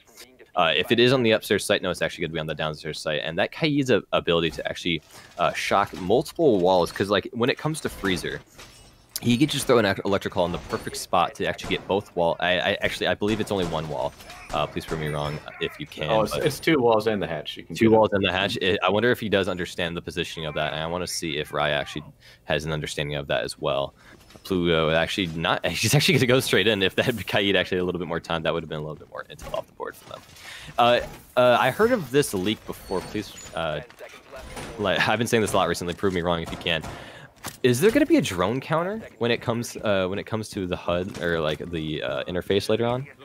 Like when it comes to how many drones that you take care of for the defending side? Oh, I'm not actually 100% on that. I haven't heard about that. I just was watching. They are going to get that position. Now, one thing I do want to mention quick, just before we continue with that point, is this is where that IQ you mentioned her. You're a huge fan, and I'm a huge fan as well. She could see through, and if they go up on top of white stairs here on the landing, you can actually get the angle to shoot the Kaid charge. So that's why it's always dangerous to put it in that position, because it is hanging from the ceiling, and it is soft wall at the top of those reinforced walls. So that's the only caveat to doing that. But at the same time, they haven't been bringing the IQ, so it's totally a good play. But anyway, I'll let you continue. Yes. So the drone counter. Yeah, the drone counter. I'm not entirely sure about that one. Please, it's probably false. I've just heard it from friends, so please prove me wrong if you can. But when it comes to that play with the IQ that you did mention before in the past, I think it's just the lack of awareness that this team currently has that they could possibly do that. From what I've seen so far, that's just my judgment call that I don't think that they are aware of that play. So. That being said, they're free to do whatever they want with that Kaid claw and not have to worry about it being taken down as easily as you mentioned. So that is just one of the things I did want to bring up. And it's very aggressive on the upstairs, even though the site is bottom floor. Okay, there goes Legion. I was gonna mention the aggression from the defending side, and it really shows the aggression right there, because the sledge took him down almost instantaneously. And even more aggression from Bon. You're throwing the nitrocell up, and you're making yourself very, very vulnerable to that gunfire that you just saw come from already. You cannot peek that with the nitrocell. That was not the best play for Bon right there. I was hoping to see that mute play a little bit more closer to sight. I'm gonna guess since he was roaming, he was not running the SAS shotgun. You see Jaeger on the stairs creeping here. He could find these attackers. There's 3 of them here to be found if he just wants to flank right now. I don't think they have any air jabs. They do not have that op on the board, so they could very well get caught unaware unless they have a flank drone watching for this. But he can find himself in a good position, getting some really pivotal kills for his team. They're down 2 men right now. If he could just get 2 kills, he could easily turn this round on its head. Now, they are getting work done, opening up the hatch, and they did get it open, but that's going to be the man down. Bing Bong off the board, and a second one going to follow up, dropping the hatch by itself. This is why you don't do it. There is a drop, but he doesn't hear the sound cue. There is 1 man left in freezer behind him. He's going to have to be careful, but he gets caught out, and that's going to be the Maestro down and dusted, and now it's up to Nam by himself. Rye was taken out by Animal as well, so things are not looking good. 1v3 situation. The hot drop from the hatch paired with the push in from here over by the bar doorway did prove to be enough for these attackers. And now it's up to a 1v3. It's a 1v2. Now Nam gets 1, but he's going to get taken out. Animal jumping out through the rotate. Nice black ice on the AK, and he gets the kill. That's going to bring it back to an even round count. Yeah, there's a reason why Maestro is an anchor. He can hold every single one of those angles without reloading once. He got 2 kills, hasn't reloaded. He pre-fired the double door to his right, hasn't reloaded. And then he got into a little bit of a gunfight that he was not been made aware of from the window of freezer. And then obviously he still hasn't reloaded because he was dead in that situation. But Kaid and Maestro both taken down pretty quickly in that situation as well, and really well coordinated from the attacking side. And that's exactly what I like to see. There was 2 people upstairs that were taken down very quickly by 1 singular man, and I believe it was, all I can say that I just remember it was the Sledge who played it. I do not know at the moment, but those quick 2 picks were absolutely beautifully played, and then the coordinated by both sides. Oh, I'm hearing lag here. It was beautifully played as well. Okay, yeah, that is entirely good. I can continue my spiel. Whenever it comes to those type of plays, I absolutely love that coordination, and I want to see it continue for the remainder of this round. I did not really expect a little bit more from Arcadia, and that's exactly who we saw it from. I want to see a little bit more from Butler to actually combat that coordination, and that very well played. As I say coordination, Bon goes to reinforce a wall with Big Chi, and Big Chi takes it from him. And Bon's placement, I want to see why he's running all the way over here. I'm going to assume that he's placing a Maverick cam, or not Maverick cam, a Maestro cam, all the way over there, and that's going to be a really interesting placement. I'm really curious how they're going to utilize that, because when it came to this type of play, they didn't really play too much upstairs. The only time they really took an upstairs push was with the Sledge taking care of 2 roamers on red stairs. And then when it came to the middle floor, that's the only other place that they really went. So that Maestro cam being placed there can watch both white hallway and brown stairs, so that is really well played. Hopefully the Zofia and the Ash are actually been made aware of the Maestro cams this time. As you mentioned in the past, they did not really utilize their gadgets properly, and that was inevitably the loss of the round because of the amount of intel and awareness that they had of those pushes coming from the attacking side. Yeah, those evil eyes just being so pivotal and feeding that information, as you mentioned. So that's something to watch out for. You do see the roam game is prevalent. They do have Zarin on that Legion, just doing this roam game. Last time, though, he's taken out pretty early, and I would like to see it last a little longer. They need to buy more time. They died, I think, within the first minute, I think. At least the first one. I think it was the first 2, because then that C4 came up from the mute, and he was taken off the board really easily as well. So they just need to survive longer. The time could have ticked down to favor them, but just too much time on their hands for the attackers. And the defense, well, we can only hold off for so long while Maestro, if you're going to get pushed from multiple directions. I think someone was pushing on that back doorway. So, yeah, he got caught by the window of the freezer, but he probably would have been caught unawares on the backside as well. Just too many angles to watch out from.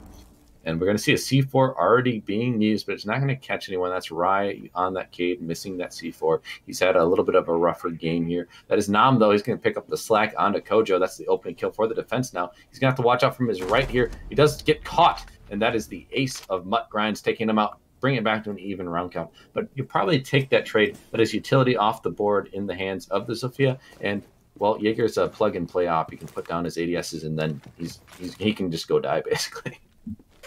Yeah, he's definitely one of those operators that once you get that pick, you take it with a grain of salt, because his gadget's already down and they're already being put to use. So there's not really too much of an issue getting taken care of him as a fragger. And he's more just like, oh, okay, I got a kill, and I now have the man advantage. That's really all that he really does when you take care of him, compared to taking care of utility that like a Maestro would bring. As I say, that the Maestro cam is currently being used when it comes to the mute shotgun. That's very dangerous. The goo mine slowly being charged as the round progresses. So as you can see, there's other operators that you can definitely that actually bring more of an impact. And that beautiful shot from the Kaid right there, that little pixel peek that when it came to peeking that little hard breach right there. And there's still a lot of support from both sides. The Maestro's watching his back as the Kaid watches his back as well. With that mag that he has at his disposal, anything could really happen. Yeah, 30 seconds time is ticking down. These attackers are going to have to just flush through the doorway here near bar. There's a roamer that they'll be aware of, and you can hear the air jab is also there to try and help prevent that roamer from getting them on a flank. But they're going to start executing in sight. That's going to be Zarin, though, getting the kill on the Mudgrinds. He got it from above. He gets a second one on the Animal, and this is all falling apart. Pluto going to get finished off by Bonbon with that Alda. Just mentioned how powerful and how many bullets that has. Well, that was a nice, clean round coming up from the defense, and they put themselves in a little bit of an advantage here, 5-4, but it's been close altogether. They're going to need another round here if they want to start pulling away and trying to get this last map won in regulation. Yeah, to see Butler win that round and actually take the round, take the lead with the rounds, I really like to see that, because that's all I've really seen of Butler, to actually lose to a 7-2 difference. And to actually see them take the lead now is actually really refreshing, and actually really does make me feel like they could actually take this home. Hopefully they can actually continue to keep that lead and bring it to a 2-round lead, and then continue on from there and actually bring it to match point before they even get a round on them. So hopefully, or a round from now on, at least. They do have 4 rounds on them, so I do take that back. But I really hope to see them continue of how they are playing. And then the difference between the Maestro and the Echo right there, both kind of similar operators, what they bring both those gadgets, but one is a little bit more mobile, of course, and then the other one brings that ginormous mag and ginormous gun that brings nothing but damage to the attacking side. And to see him switch over to the Echo Yokai, I'm not entirely sure about that pick there. Clearly they have some sort of stretch that I'm not entirely aware of, so I can't really pick on them too much about it. The placement that I did see from the Echo beforehand, I did really like when it came to placing it top of the pillar ceiling. When it came to that, that was a really well played spot. I barely even saw when they took care of it. So where it was placed, not only visually but auditorially, the placement of it was just perfect. And the fact that he used his Echo stun before a plant was even to go down, because that placement could see majority of the default locations. So the fact that he used it way too early just shows that he needs to take a step back, calm down, and realize that he should have just let that go. And yes, it could have won him a gunfight, but that's not what you want. You want to take first, and that is inevitably the reason why people bring Echo. Yeah, and we saw the Echo putting that shield down in the pixel. That's the corner of the piano area, heading into that white hallway where these attackers are repelling outside of. What's curious is they had it on the corner, which I don't really like. You have to place it back. You want to pair that with an ADS and the 1 Midas.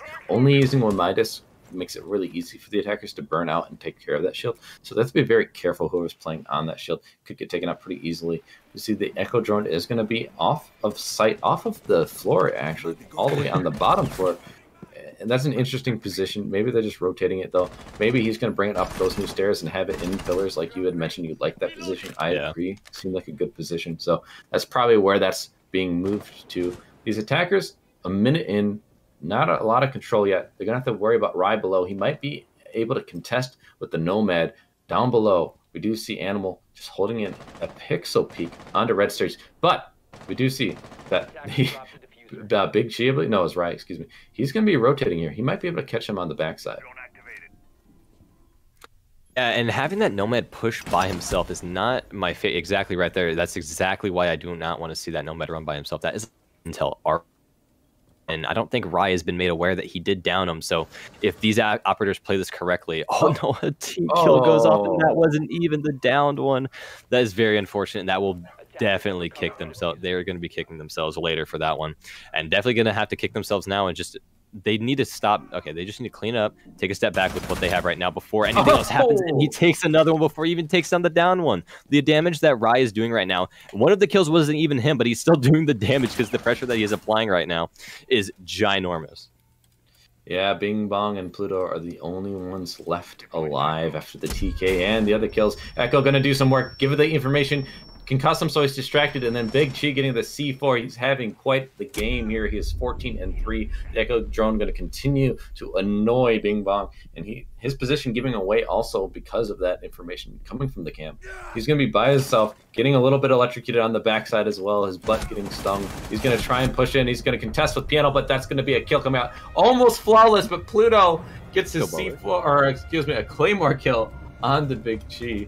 What a close round of being flawless for that defensive Butler, but not to be apparently. But they do take a 2-round advantage. It's map and match point now, and Arcadia, you need to find 2 in a row here if you want to stay alive. Otherwise, that's going to be it. Oh yeah, for sure. And that echo play, I mentioned before in the past how the stuns should not be used as much because that is intel off the board and you should not be using it.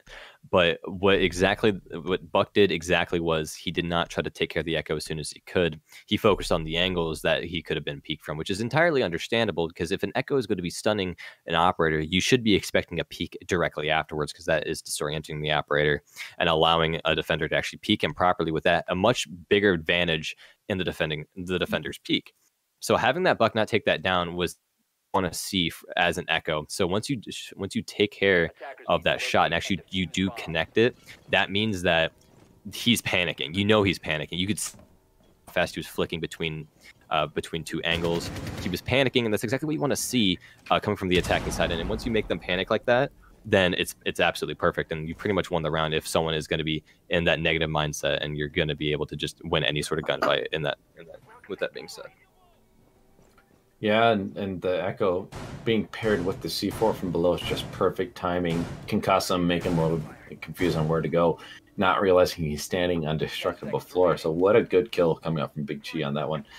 He does get killed from the C4, so he also tallies a death in the death column, so that's unfortunate. But he's been making up for a little bit of a lackluster play coming up from Bon. Rai having a little bit of a quieter game, but we did see him get that double kill on deletion, so good for him that last round. Bring it back a little bit more. The other team does seem a little bit more balanced in their kills. We see it range from 5 to 10 kills versus on the other side of 4 to 14. So quite different range of kills coming out from Butler compared to Arcadia. But the team that is more has more variety, I guess we'll say, the disparity is greater. It doesn't seem to be hindering them as they do have that 2 extra rounds to their name. So just having that one player sometimes step up and be that opening killer is important. Rai with the spawn peek onto Animal. That's going to be your hard breach off the board early. That might just seal the deal, given the man advantage early and the hard breach, as I mentioned, off the board. That's going to be making it very hard for these attackers to push. All right. Well, there's a reason why you need to get on that roof as soon as you can, and that was an interesting jump in by the Blackbeard. I don't know if he had the intel or not, but these pushes seem to seem a lot more careless than what they have been in the past. And the reason why you want to get on that roof as soon as you can is because of those potential runouts. Every single end of that map, north, south, east, west, every single part has that runout, has that angle to take care of those repels, and that's why you got to get on top as soon as you can. Ace stalled on that little ledge there for way too long. That is exactly what got him killed. And that's when he needs to change up later on in the future. And then back before all this was happening, I wanted to bring up that echo play before. I liked exactly what I saw right there. He didn't really stun him until the nitro cell was about to go off and it came to that new bulk area. And that's exactly what I like to see. There's going to be a trade-off going on to the Jaeger, getting a little bit more of revenge, he's going to be avenging his Blackbeard. That Blackbeard was definitely not in the right there, and then Ash actually does manage to pick another one, shifting it more in their favor, and that's definitely what you want to see right now. And hopefully that diffuser does not go down in the process. There's actually going to be a Zofia as well. A little bit of PM coming from Rai right there, just stalling before he does take down the operator right there. One remaining, and that happens to be the diffuser as well, so that's pretty much the end of the round right there. Yeah, Bing Bong, last one remaining. You mentioned there's other kills coming out, and that leaves him in a 1v3. Big Chi giving a little BM, as you mentioned, stalling out on his shots. But now he's going to go for the last kill here. Will he find it? He does not. He gets taken out. So unfortunately, not going to be able to add to that stat line. But it doesn't matter. And excuse me, I was on the wrong person. He does add to the stat line. He gets the C4 kill. That was my bad. Shouldn't discredit him before the round's over. He was still alive, got that kill. What a nice C4. Finishing up that was 3 rounds in a row for them, I believe. Just to show how clutch they can be. That was impressive stuff. Oh, yeah, 100%. I was so confused of what happened with that nitro cell, because clearly you could hear and see the explosion of the nitro cell, but I was so confused because it was a hard floor, so I was like, where did that come from? And then I did see the kill cam, and then it was explained to me later on. Really well played by Big Chi right there, and then Nham, sorry, my bad, coming up right behind him with 10 kills, both in the double digits right now. And both fraggers really showing what they can really do for that team. I didn't really catch who was fragging their team though, and I would like who that was later on in the future. But yeah, that was really well played. You're going to get GGs from the opposite team right now, and good to see that type of sportsmanship come from, especially a game like this. Both played fairly well. They did clean up their acts that I did see on Villa, and I like to see that come out of them. And I did see that they were playing a lot more risky. The risk factor was toned down a little bit. They weren't holding down shift as much, and we also saw the Malusi come out from the defending side. So everything that I listed off got checked off by each side. So I really like to see that come out of them. One thing I will mention that I would like to see a little more cleanup is just the drone work. We saw people solo pushing, and if you're going to do that, which is always a dangerous thing, you need to pair it with a drone. Someone should be droning that person in. Oftentimes, someone would be pushing, they wouldn't have the drone to support. They get caught from a weird angle that wasn't cleared, and then that would be an easy kill for whatever side it was. Each side having that issue, so just something to be aware of. But that is the matchup. Butler winning 2-1 in that map count. And so they're going to come out with the victory on this one. Really good game from both teams, though. Can't discredit anyone there. And that's going to be it for this matchup. I believe we will have a break before we get to the next matchup. Me and you, I think, Kyra, are going to be done for the day. So we'll have another set of casters coming on for that next game. So thank you, everyone, for tuning in for us. But for you, there's still more matches. I think one more match at least to watch after this. So stay tuned for that to start up. Thank you for coming with us, and we'll be back with you in just a moment.